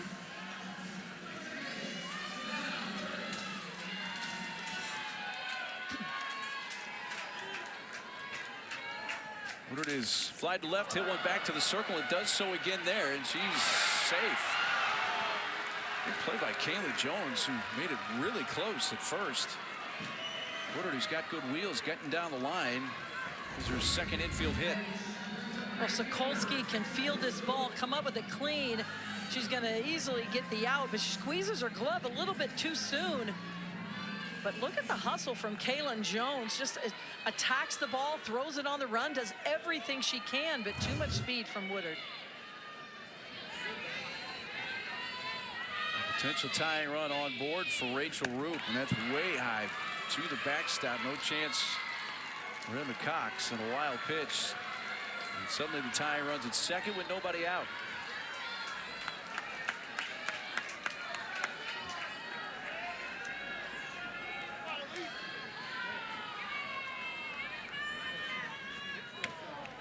And now they're just going to put Roop on. Where you're very careful. This is where you're very careful. You got the 7th leading hitter in terms of home runs in the country. Got a close game, a base open. I mean, I would not mess with Rachel Roop as well. She has proven game after game this season, year after year in a Liberty uniform, her ability to clutch up, so to speak, drive the ball deep when it's needed. And now that gets away. So it partially backfires. They do take the bat out of Roop's hand, but they give Woodard an extra 60 feet. That's just a lack of focus from Emma Cox. And that's why you practice that in the bullpen. You see your teammates giving her a little pat on the back, trying to pick her up. That's just a mental mistake turned into a physical mistake. You cannot take a pitch off in the Super Regionals. Every pitch matters.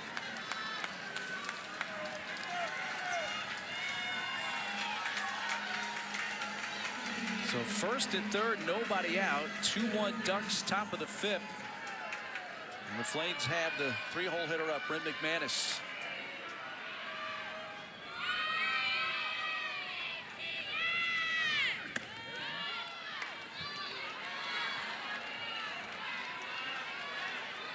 McManus has grounded out twice to the third baseman Flannery.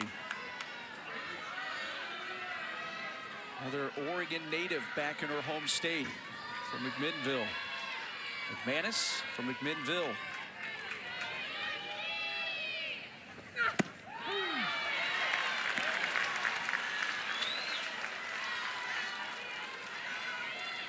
With the speed of Woodard at third base, any angle down play where the infield's got to move a little bit, you know she's going to be taking off. And the infield is playing as tight as they can to try and prevent that play.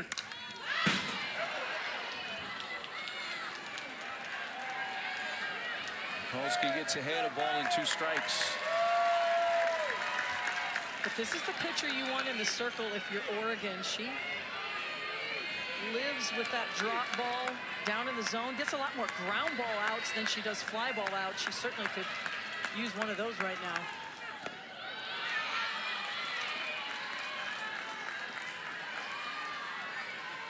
Two on McManus. Hit a 3-run home run in the win over Marist to their first game of the regional in College Station. And with 2 on here. It's bounced up there. Good block by Cox there. Cox is getting a workout right now behind the plate. After that mental mistake, she's really locked in and making sure her body is in front of that ball, not letting anything get past. 3-2 pitch on the way. And strike 3 call on the outside corner. Big pitch for Sokolsky and the Ducks to get the first out of the inning. Yeah, something we don't see from Liberty often. They leave the bat on their shoulder, but this is painted on the corner. It's a drop ball breaking away and breaking down. Not really sure what McManus was looking for there, but excellent pitch from Sokolsky at a key moment in this game. Sends up the DP, Alyssa Hinault.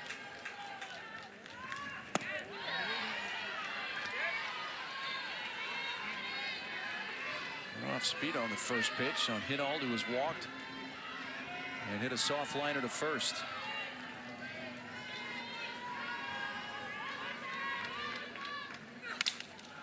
Hinault, fairly shallow left, catch made. Throw to second, not in time. So Woodard got off the base 3 or 4 steps and stopped.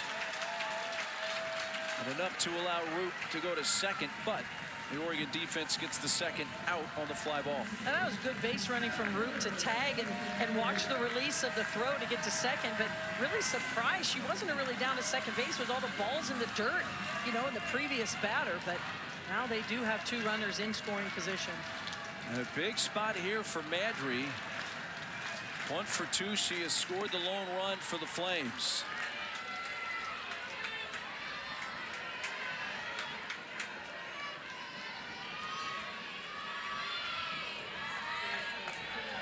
Liberty 0 for 7 with runners in scoring position so far tonight. A chance here for KK. He gets fooled by an off-speed pitch.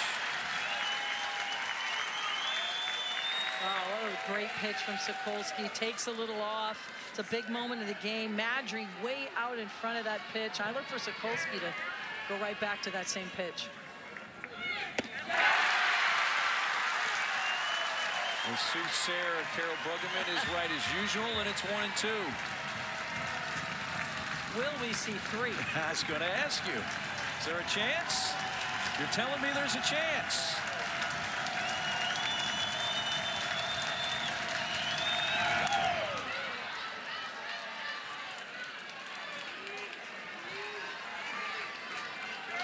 Count holds it a ball and 2 strikes.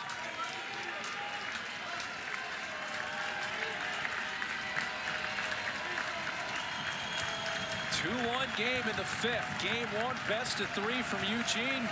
And a sold-out house at the Jane.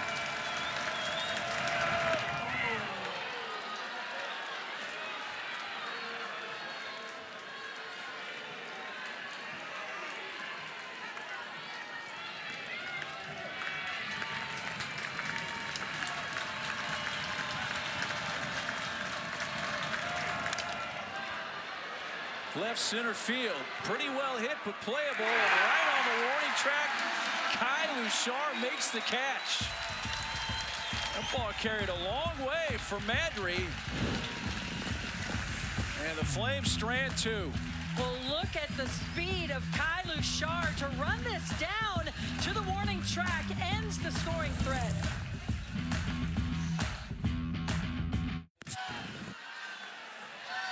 Well, Kai Luchar has been a central figure in a lot of plays in this game, but none bigger than getting the jump on this ball, which really carried a long way to left center. I mean, look how far she went to catch this ball. Ends up on the warning track. The ball is still fading away from her. Not only was it the third out of the inning, it saved the lead for Oregon. That would have scored 2 runs easily.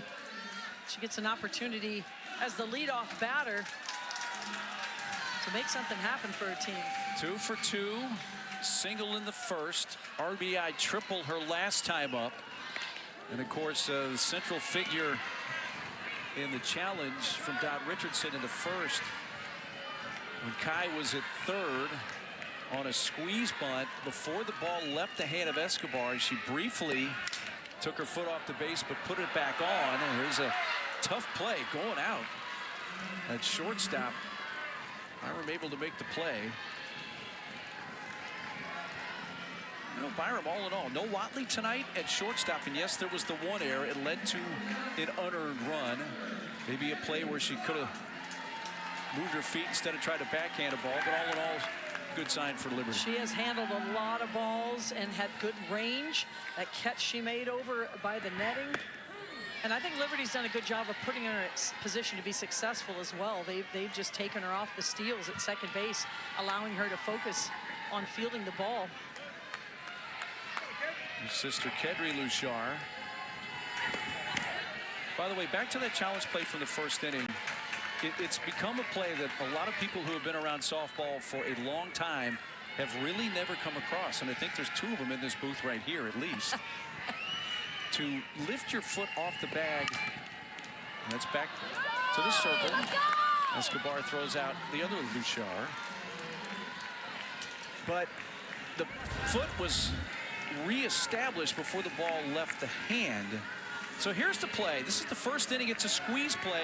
Watch your foot briefly come off and then seems to replant on the base before the ball leaves the hand of Escobar. The call on the field initially was no call, but then it went to the Pittsburgh replay and they upheld the challenge and said she left early.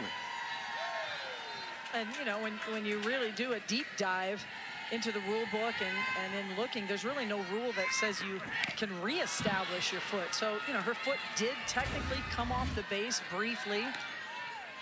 And so therefore she was out. It was the right call, but that is something I know I have never seen.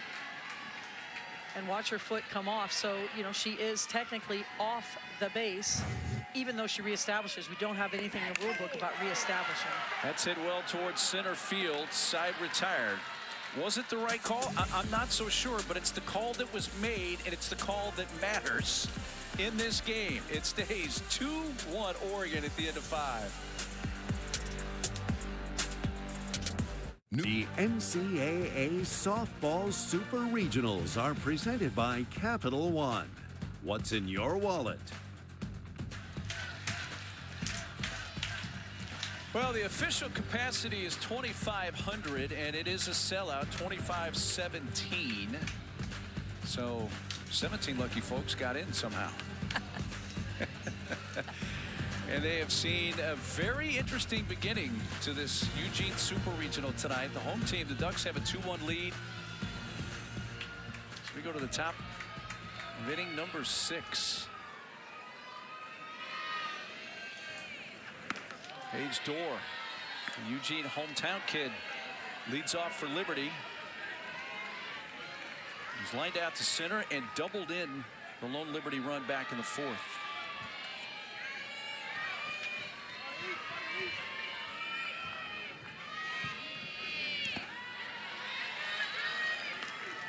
Sokolsky has been a big story in this game, coming in relief for the Ducks. She's got some key outs when she's needed them. She kind of did the bend but not break mentality. She has fallen behind, as she is here against Dorr. Back up the middle. It's going to find a way through. A base hit for Dorr. So a two-hit game in the return home so far for Paige Dorr.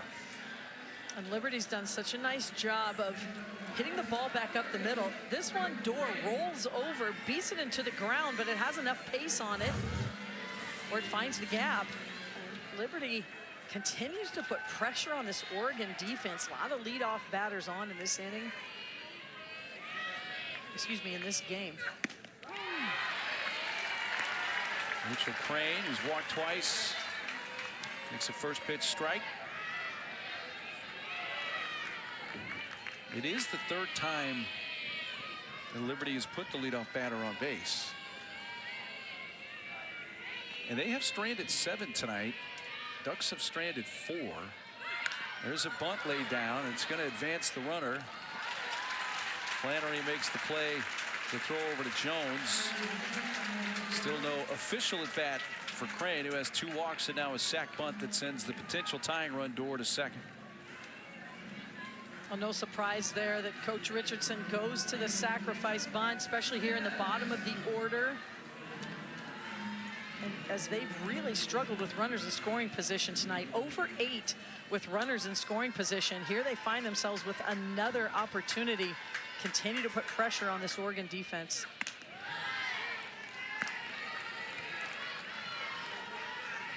And 10 total hits in the game, 6 for Liberty. Flames catcher Savannah Jesse flied to right and hit one back to the circle. Ball squirts away to third base. Goes Dorr.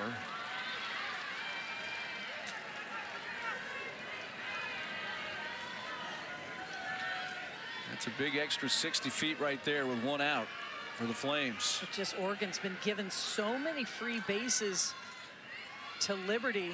They have not been able to capitalize. Here they have another opportunity. Pitch clock was winded down, and Kolsky wants to use one of the timeouts here to reset.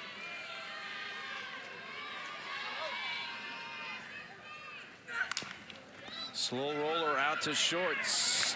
Sinicki makes the play a little down the line, but tag made by Mayake. Dorr just watched that with a ground ball to the left side. Not much she could do there. Well, Sinicki, one of the best shortstops in the country, got a little awkward on that particular play. It was mishit. It was hit off the handle. And Paige Sinicki trying to do 2 things at once. You see how off balance she is. She's falling toward home plate. She's watching the runner at third, and that ball tails because her body and her throw tailed toward home. So did the throw tail up the line. But Mayake, who's done a nice job tonight so far, filling in for the injured Riley McCoy, abandoned the bag, caught the ball and made the tag, and that was really her only play. Liberty's going to go to the bench. Bat for Byram here.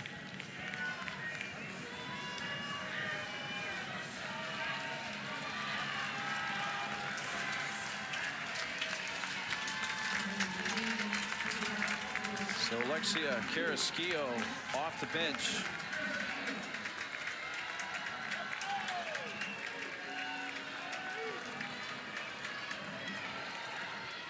Carrasquillo, 15 for 45, a .333 average, 4 homers, 16 RBIs. Pinch hits here, and takes strike 1.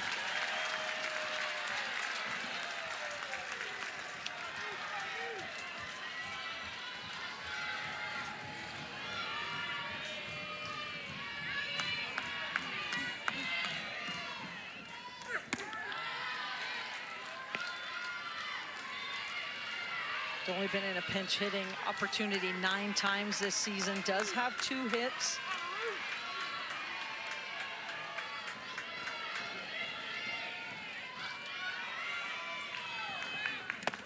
Down and in, stabbed by Cox. 2 balls and a strike. Carrasquillo.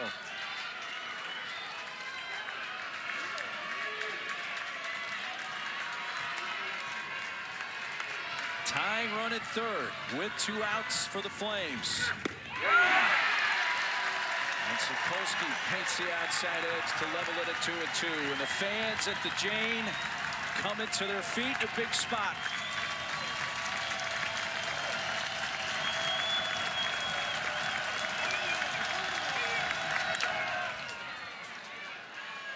That'll get into the bullpen. Well, and this becomes a big time in the game, not only because Liberty has an opportunity here to tie or even go ahead. Carrasquillo puts it over the fence, but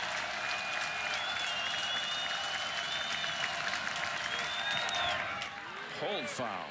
But also when you look in the on-deck circle and you've got Savannah Woodard and that Liberty lineup turns over, that top of the Liberty lineup is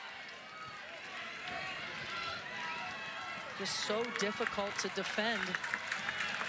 This is a key at bat in the game for Liberty. Carrasquillo batting for Byram. 2-2 pitch from Elise Sokolsky. Check swing, appealed. No, says the first base umpire, Chris Drum.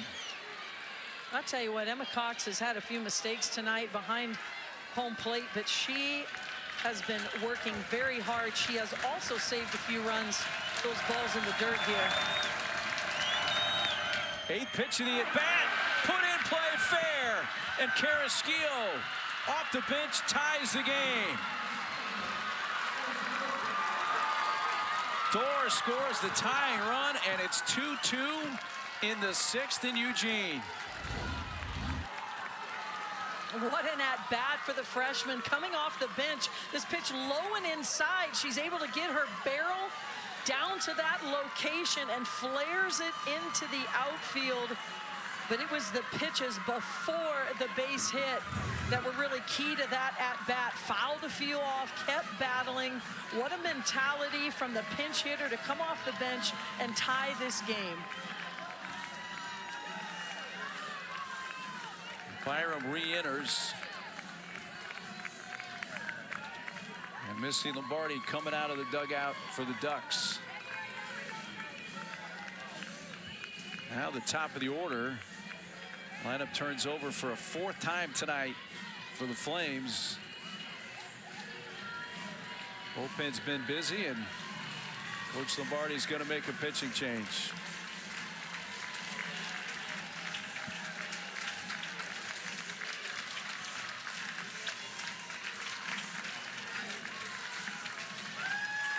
A hug from Chambers as she comes in to take over in the circle. Well, Game 3 of the Western Conference Finals tomorrow night. The Thunder take on the T-Wolves at 8:30 Eastern on ABC. Countdown tips off our coverage at 8 o'clock Eastern Time.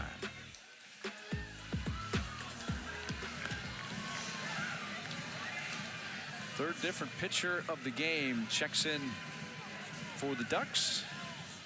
And that's Stacey Chambers. Yeah, and as the lineup turns over again, this decision made by Melissa Lombardi, trying to keep these Liberty hitters off balance. They turn to the veteran, looking for some leadership here in this tight game, tight situation. Not only a change of pace because she comes from the left side, but also that experience and that competitive nature coming to the circle now with Stacey Chambers.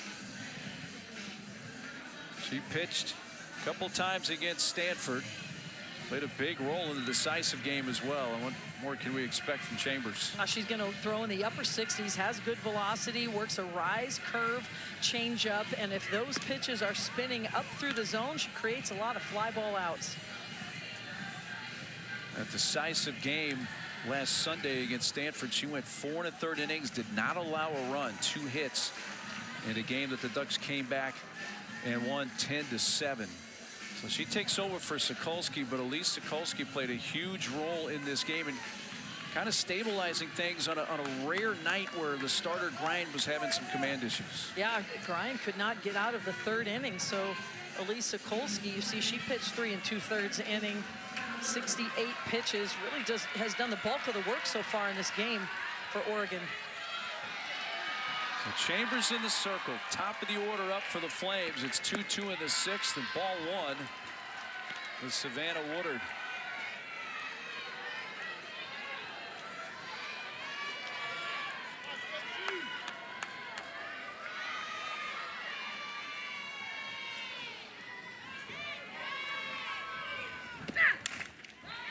Now ball softly hit, right side, gloved by Jones.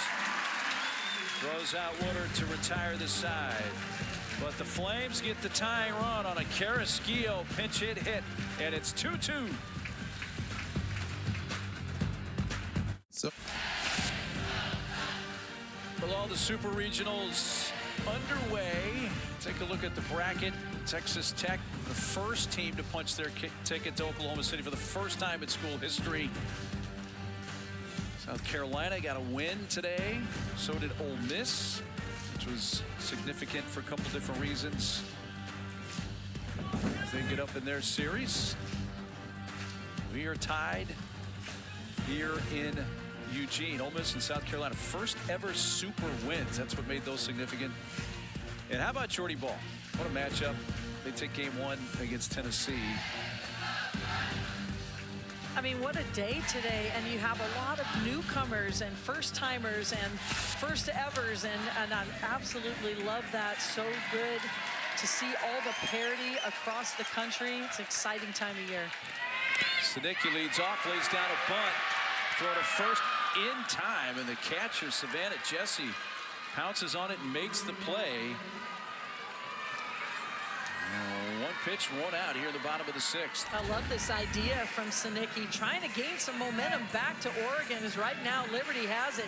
Gets her barrel in front, avoids getting hit by the ball, but it does not roll far enough away from Jesse, who bare hands it and throws on the run. You can't do any better than that. No wasted time. We got Clemson and Texas tied in extra innings. Clemson win, and they go to Oklahoma City for the first time. There's Patman. He's grounded out a couple of times.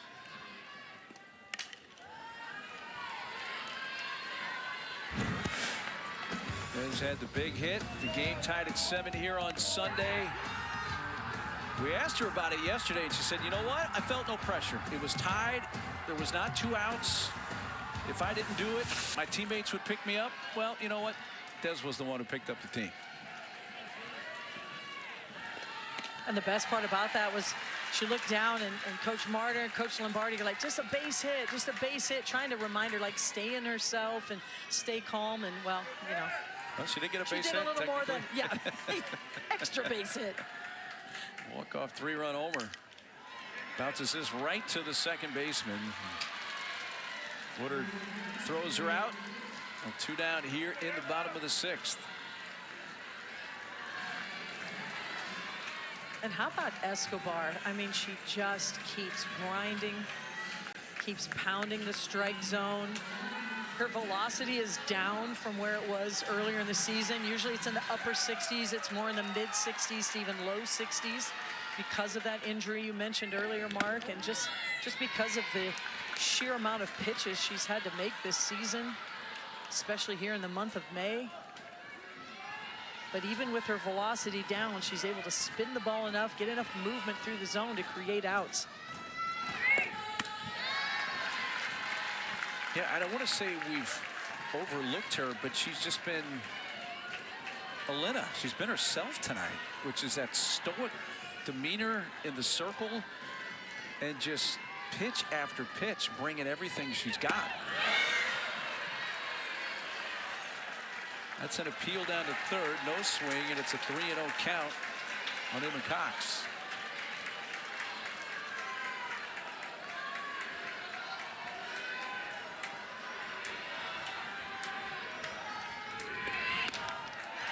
A 4-pitch walk. Keeps the 6th alive for the Ducks.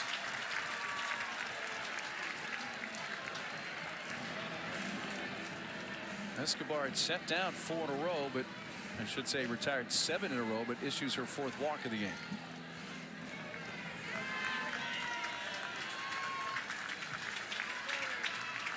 Oregon going to run for the catcher, Cox. Crusho.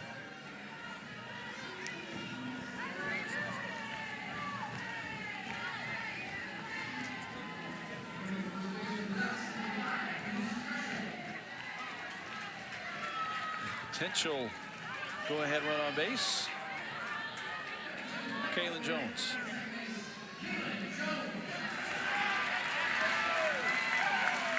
Line to short. Single to left. The base hit came her last time up in the 4th. That's a little flare. Backing up. Byram makes the catch. I tell you what, no Watley tonight. Byram has been busy. She's there again. We're going to the 7th in Eugene, tied at 2.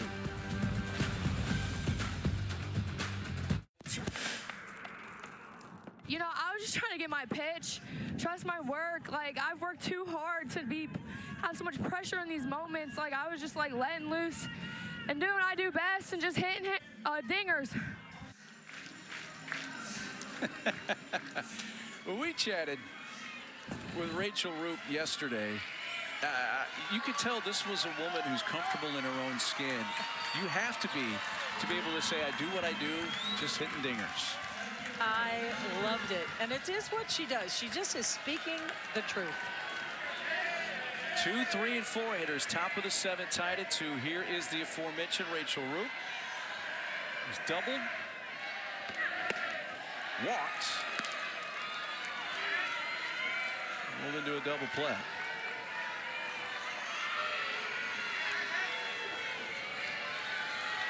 Game 1 of this best of 3 Eugene Super Regional, there for the taking for either of these teams late.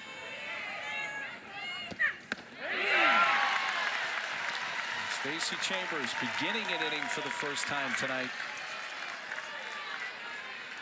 1 ball, 1 strike.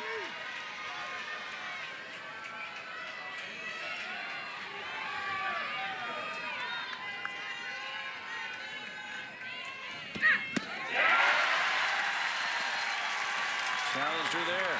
Kept it just far enough away.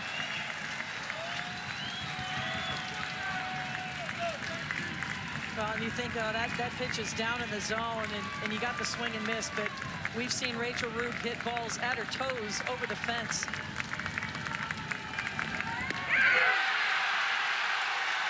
Chambers paints the outside edge again. And this 2,500 plus at the Jane erupts. Chambers feeding off that emotion from the home crowd. Look at how tightly she gets the spin on the ball, catches the corner. What a huge out for Oregon.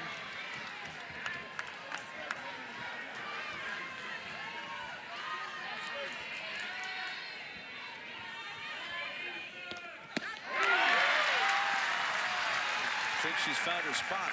I mean, this is a seasoned veteran in the circle. I mean, no moment's too big for her. Kind of been there, done that over the years.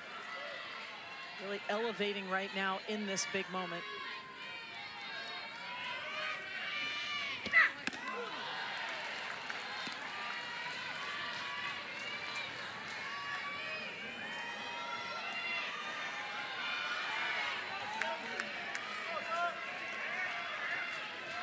Liberty got down 2-0. Come back to tie here. It's in the 7th. Chambers paints the outside corner again to the right-handed hitter.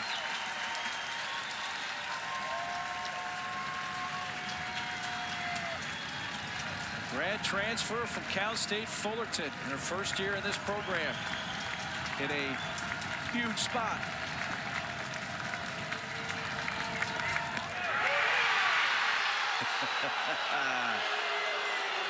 Crowd wanted it.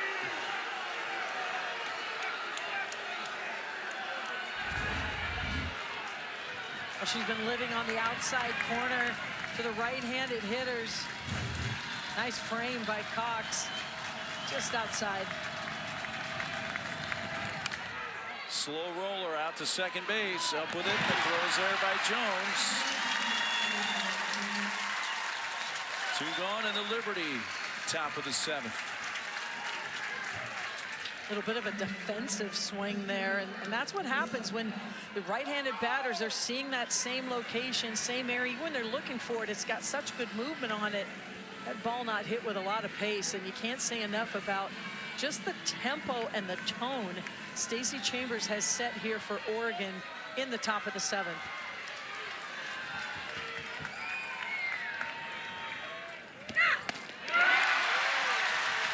Chambers pitching with some extra juice here.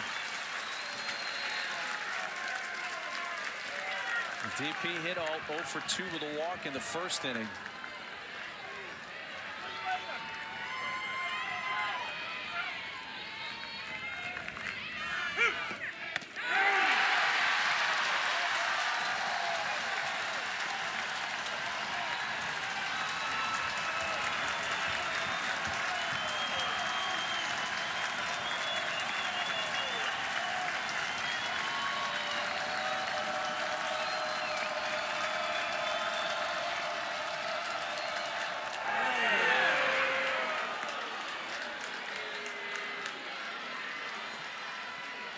One ball, 2 strikes on Hinholt.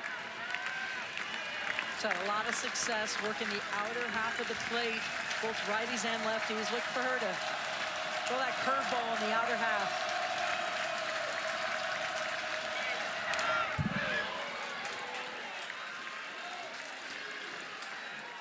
Chambers got her degree from Fullerton in psychology. She's working on her master's degree in prevention science. I have no idea what that is, but she's trying to prevent Liberty from reaching base here.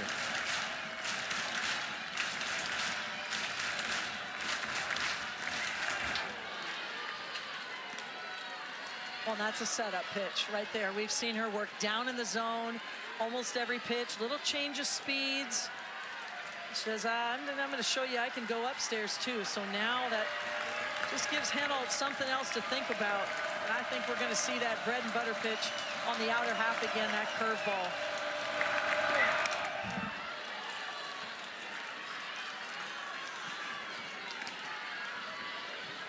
You know, quickly fell behind 0-2. She's gotten it back to 2-2. Fouled off a good pitch there from Stacey Chambers. This crowd hungry for that 3rd out.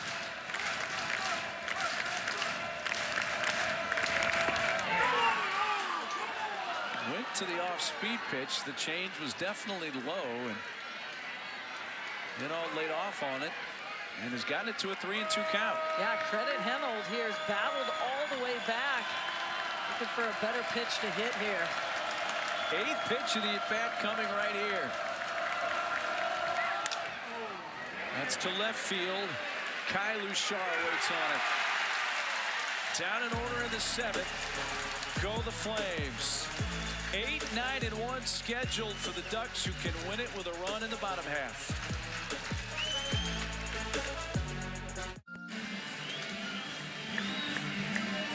Well, the Ducks having the time of its life. I've been coming here for a lot of years for regionals, supers, regular season, and the crowd is always great. They have come out enforcing it tonight like you would expect for this type of game. Game 1, best of 3. Eugene Super Regional tied at 2 going to the bottom of the 7th.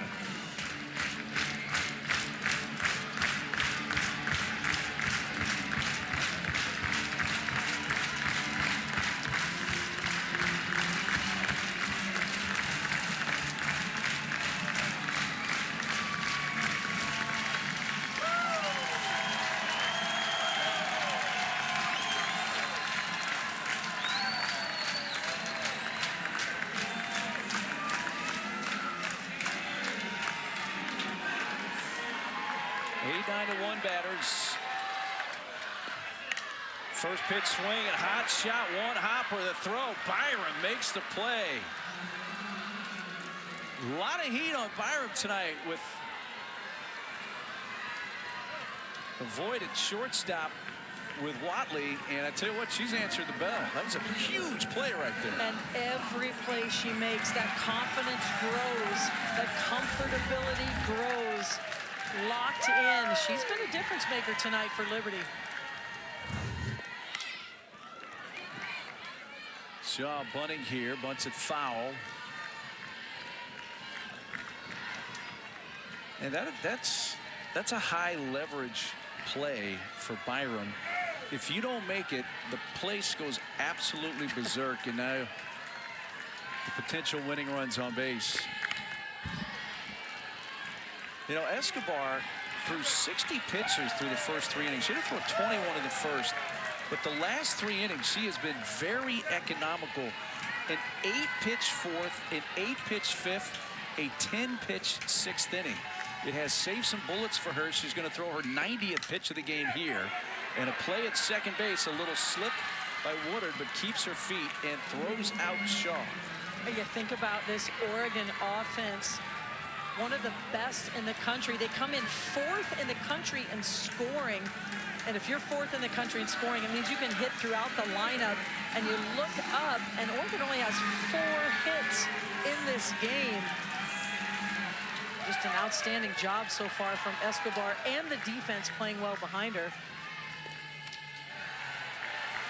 Escobar has set down 10 of the last 11 Oregon hitters. The lineup turns over to the top. Kylu Shar, 2 hits. I have a chat with third base coach Sam Martin. Bunt base hit in the first, RBI triple in the third. Popped out last time up to short.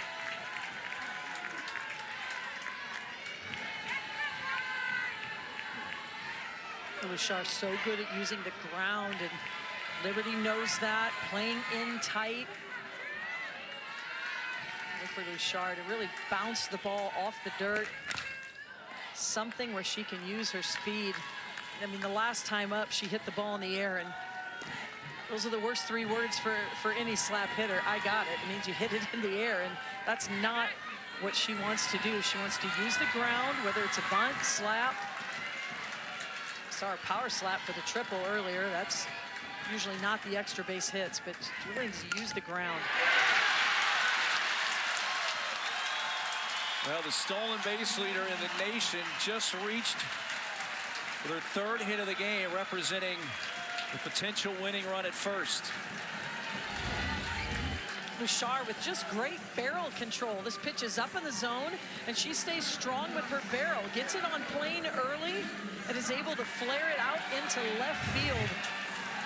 And what a great opportunity for Luchar here. And no surprise, we're going to see a visit from Casey Fagan, the pitching coach, not only just to get the energy a little bit out of the crowd right now, as you can just feel that it's palpable.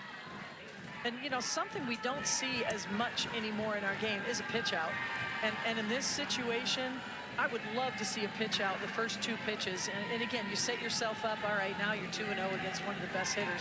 But at least one of the first 2 pitches to throw a pitch out, because you know that Kylu Shar is just itching to get into scoring position. Well, the pinch runner leg stole second base in the first, but other than that, that's been the only, if you want to even call it an attempt, they basically just conceded second base to her. Obviously, that's a different story with the Luchar sisters. Here's now Kedry with 2 outs. Her older sister Kai, 58 of 65 in steals.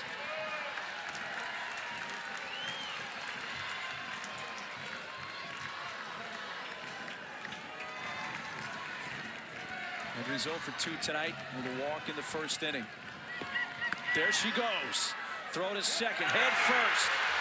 Ball's loose. He finds it, but good play by Madby, the center fielder, to back up and help Woodard, who just got a glove on it to keep it from going into the outfield.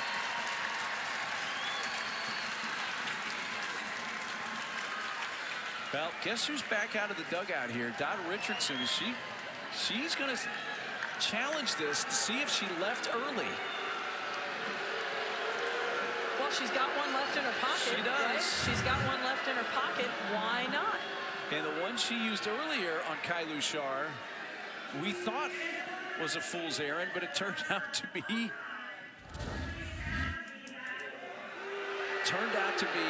a huge play in this game. Otherwise, the game's over right now.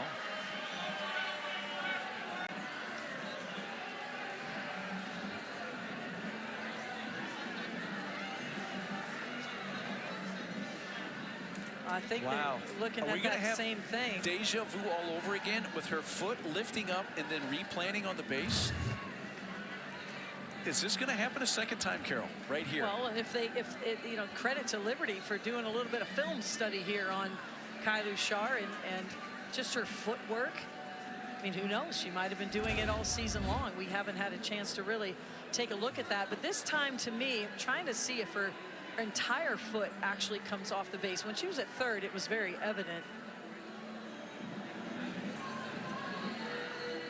It came off again. Looks to me like it does. It did replant. So in the first inning, this was a squeeze bunt.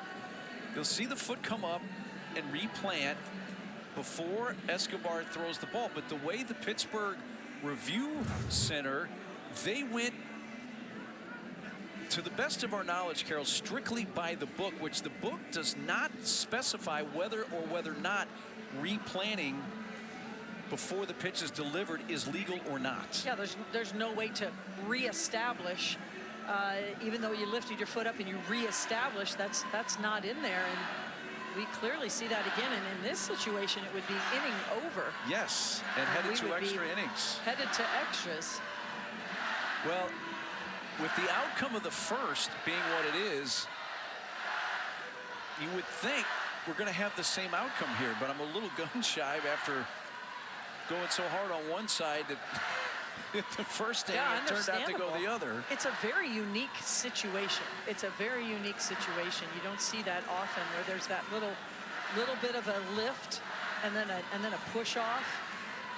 Well, might this create a conversation in the offseason to clarify this rule, whether this is being accurately assessed or needs to be adjudicated?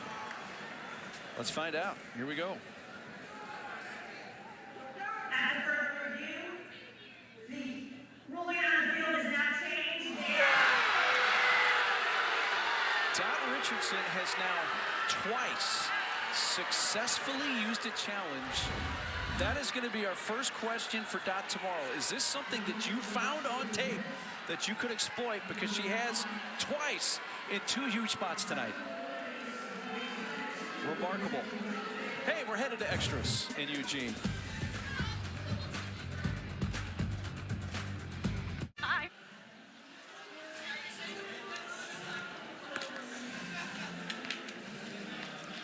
You look at the left side, you look at the right. These are the two different instances with Kailu Shar. First inning on the left side, seventh there on the right. And if Liberty somehow wins this game, it is directly going to be related to Dot Richardson apparently noticing the style of Kailu Shar when she leaves a base of lifting her foot, putting it back on the base, and then pushing off. But using this in the rule book to have her called out for leaving early. And both times went to video review, and they were key moments in this game, without a doubt. Took the first run of the game off the board. In the bottom of the seventh, what looked like a successful steal to get Bouchard into scoring position is wiped off the board. Both video reviews, I mean, can't have a better use of those. Now they are out of video reviews. Just noted as well. Well, we're into the eighth. Madry takes high ball one. I don't think I have ever seen two challenges used by a head coach more effectively in a bigger spot ever than what I've seen Don Richardson pull off here tonight. It's the only reason the game is still going on. To first, fair ball. Madry is out as Maake steps on first base.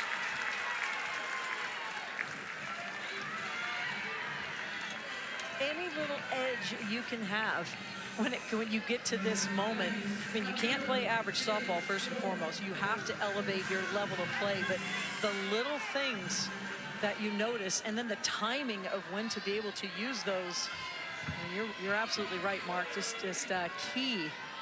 key moments in this ball game. And you go into tomorrow, and you don't think Kai Lushar is going to be thinking about that a little bit and working on that, let's say, so to speak. But that's not easy to do as well when you are, you know, you've been running the leading off a certain way your entire season.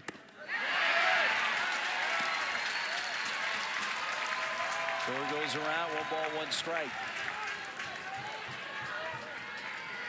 Well, the first time it happened in the first inning, you're thinking, well, maybe Doc just threw out a challenge and just kind of stumbled into that when the foot came off the base. Now I'm convinced this is something that she has noticed and has now used successfully twice in this game.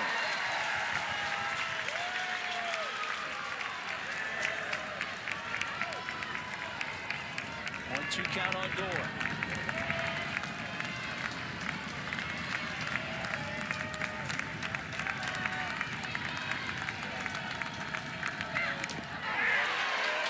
Got a piece of our plate umpire at dial.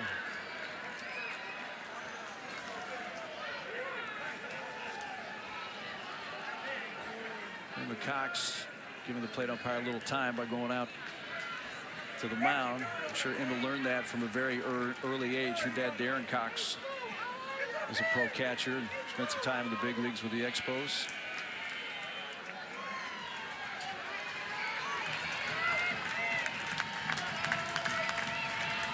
And Dial says he's ready to go again, and here's the 1-2 pitch.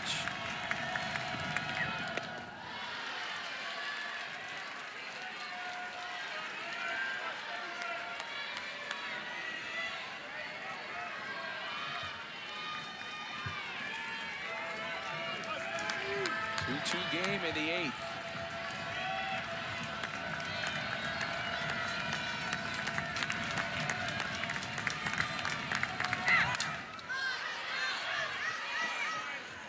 Well, out of play.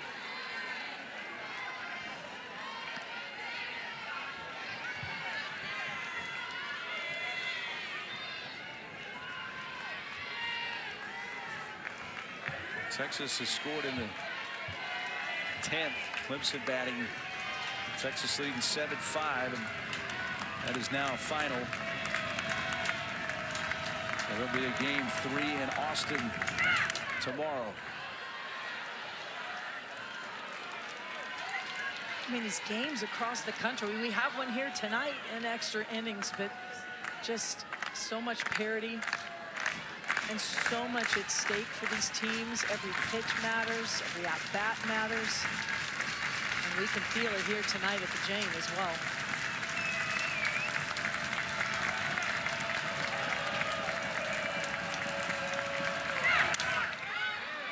Another one twisting left side and hits the support pole. So ours the only game still in progress here at the Super Regional round. On technically day 2 because of the 2 series that started yesterday, but day 1 for most of the series.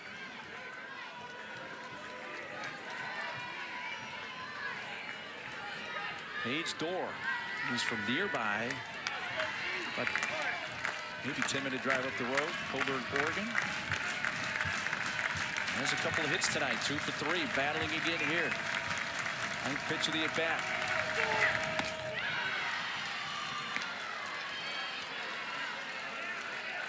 A good at-bat from Dorr. She has fouled off a lot of pitches, showing good plate discipline,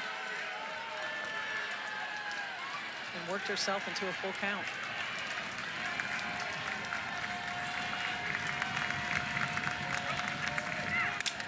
Ground ball to first. Maake steps on the bag. Once again, 3 unassisted. 2 outs.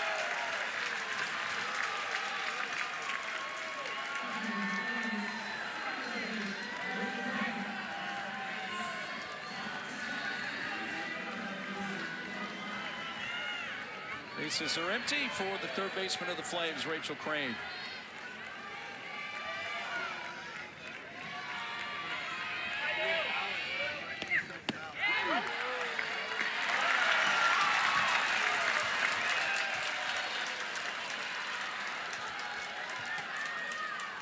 Couple of walks and a sac bunt. So no official time at bat so far tonight for Crane.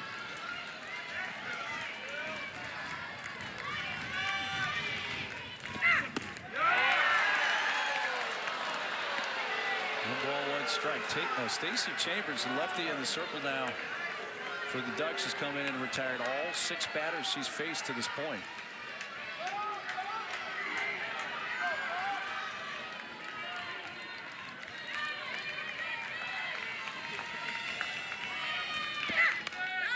Floated over Sinicki and into left field. So Crane now does have a base hit. And is on base for a third time thanks to the 2 walks as well. Even gets a little jammed up here. She gets a curveball in the inner half of the plate, but she gets just enough of it. Watch this pitch right off the handle. Good things happen when you swing. Liberty has a base runner. Flames are going to run with Oob. It's actually Aubrey Norris who comes out.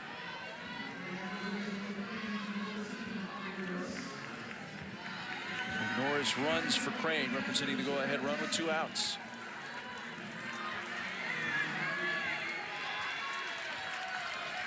Flames catcher, Savannah Jesse.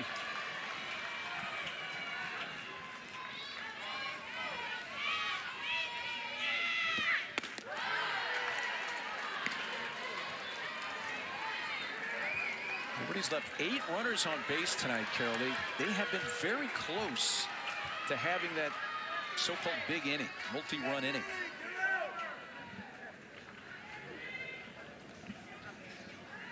Now Sam Martyr's come out for the Ducks.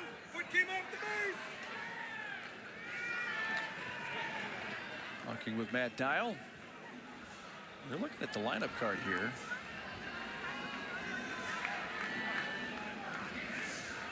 We've had some really odd things happen in this game, Carol. So this has to be about the pinch runner, isn't it? I'm pulling up the lineup card from earlier because, you know, sometimes, again, I do not know for sure, but there may be a wrong number on a player. And, you know, there's a lot that can be happening here. So trying to find the original lineup card.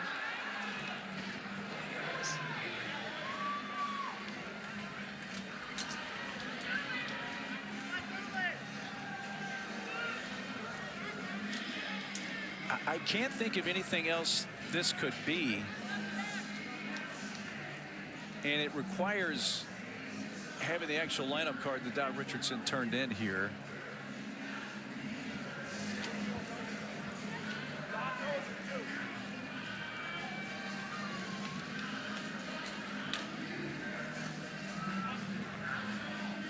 Was Aubrey Norris on that lineup card? She was.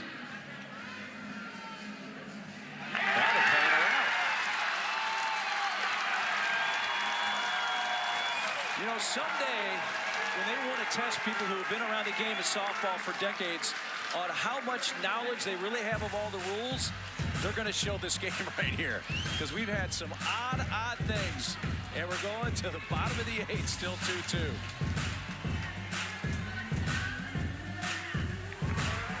That's all right, Carol, so we've confirmed, you have confirmed Aubrey Norris was on Dot's lineup card. So that's not the issue. And it's, in your mind, what are the possible things that could have happened here to have her called out? Well, sometimes, you know, as a coach, you, instead of Norris going in for Crane, which would have been the correct substitution, you could have said, hey, she's going in for Dorr or Jesse, a different player. So they actually went in the wrong spot in the batting order. Or There's a lot of things with the actual lineup. How it said the number, they could have said number so-and-so for number so-and-so, and the number was incorrect, because a lot of times that's what happened. The number is incorrect. Well, if you say 10 and it was 11, that is an incorrect, that is an illegal substitution. So had to be something with the lineup card and the way Dot Richardson entered Aubrey Norris. And I'm just getting word that it was a misnumber. A misrepresentation of the number that is the reason for her being called out. So, being the detective you are, Carol, you were on the right trail of one of the two things that it could be, and it was misrepresentation of the number. I mean, I love putting together puzzles and like solving logic issues and problems and like thinking things through. My brain has been, I know all of our brains have been tested tonight, but yes, the substitution error. But, you know, again, credit to Oregon. Credit to Oregon. We've been crediting Liberty for, you know, just the leaving the base early, the picking the foot up. They've been on top of that. Oregon, credit to them for making sure they knew which number it should have been. Kendry Luchar, base hit center field, leading off the bottom of the 8th, their first hit of the Super Regional.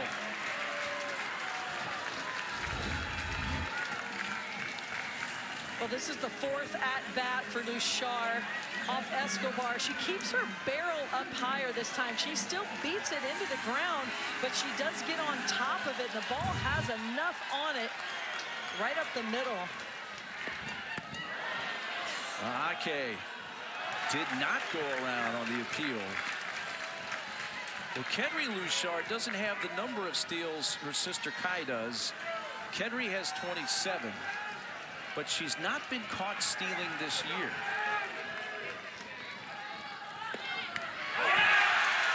To the backstop, she was running with the pitch.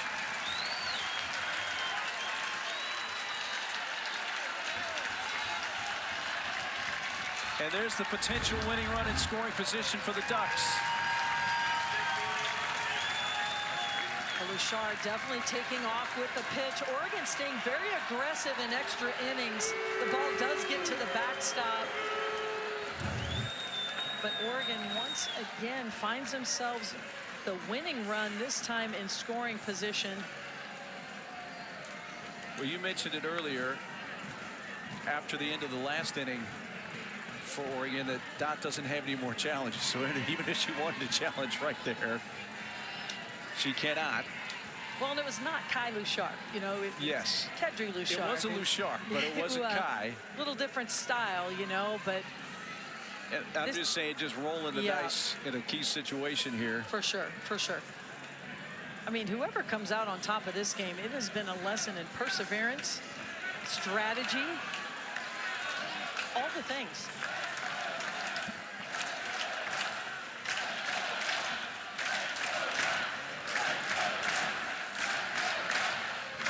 A 2-0 count on Mayake.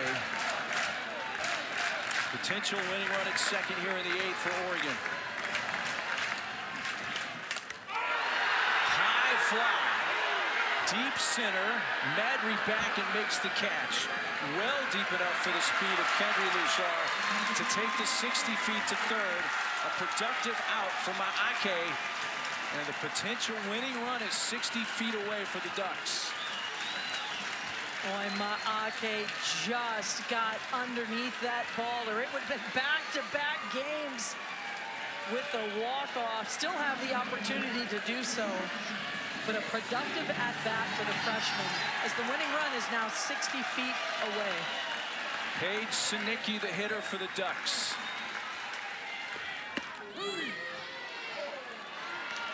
Escobar now over 100 pitches into this outing, facing Sinicki, who has walked and been thrown out bunting and flied out. Well, you know, that's still a pretty efficient outing for Escobar. We're into extra innings here. She just went over the 100 pitch mark. By comparison, Oregon's thrown 154 pitches collectively in this game.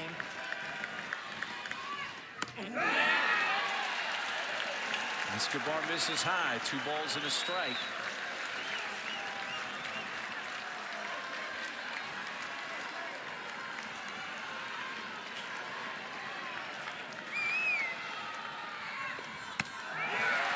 Obviously, you got a couple of bases open here. If you're Liberty, you don't have to give in to Sinicki here.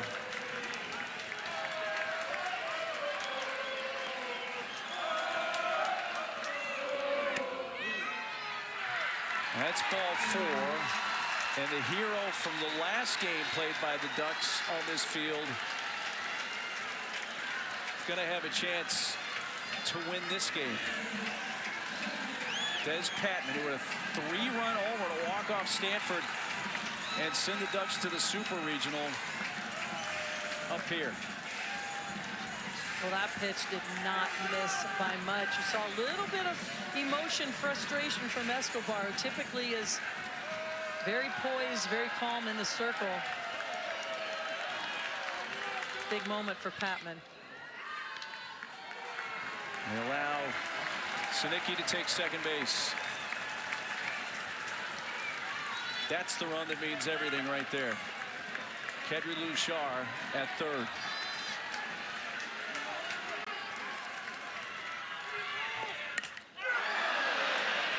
Hold it foul.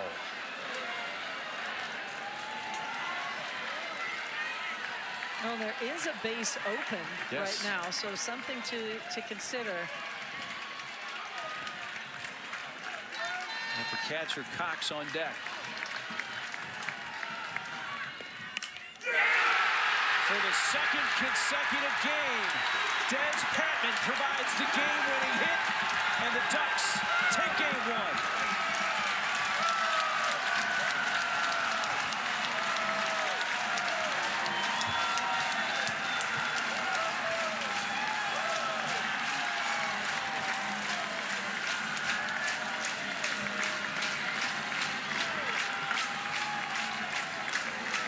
What a game for Oregon. Really had to persevere through a lot of adversity in this game. It ends with the same result as it did just a few days ago, a walk-off victory and a win in game 1 of this Super Regional.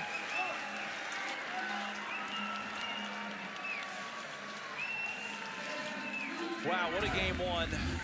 Oregon wins it 3-2. Thanks to Patman once again.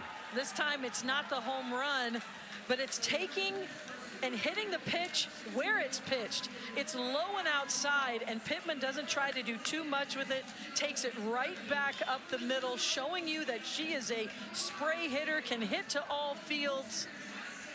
Kedry Lushar knows it. The Ducks come out on top. What a moment. Back-to-back walk-off wins for Patman. It definitely was Jane Sanity today. I can't remember a game quite like this, Carol. Wow. What a contest. And Oregon wins it 3-2. Again, there's your look at the brackets. Whoever does win this Eugene Super Regional, their first game at the Women's College World Series will be against the winner of the UCLA South Carolina Super Regional in Columbia, which game 1 was won by the Gamecocks earlier today. So many unusual points in this game, but it ends with a walk-off from the same player who won the game to clinch the regional. Let's take a look at tonight's Capital One rewarding performance. Desiana Patman, the DP, with the base hit to center field. That's the game winner. I mean, some players just know how to stay calm in a very excited moment. And Des Patman has been able to do that, control her emotions, control her at-bat, step up when her team needs it the most. What an exclamation point to the win. So this is a Super Regional that has 2 teams, each with 50 or more wins. For Oregon, that's their 52nd win of the season. Liberty at 50 wins falls to 50-14. And now Oregon is just one win away from their 7th trip to the Women's College World Series and their first since 2018.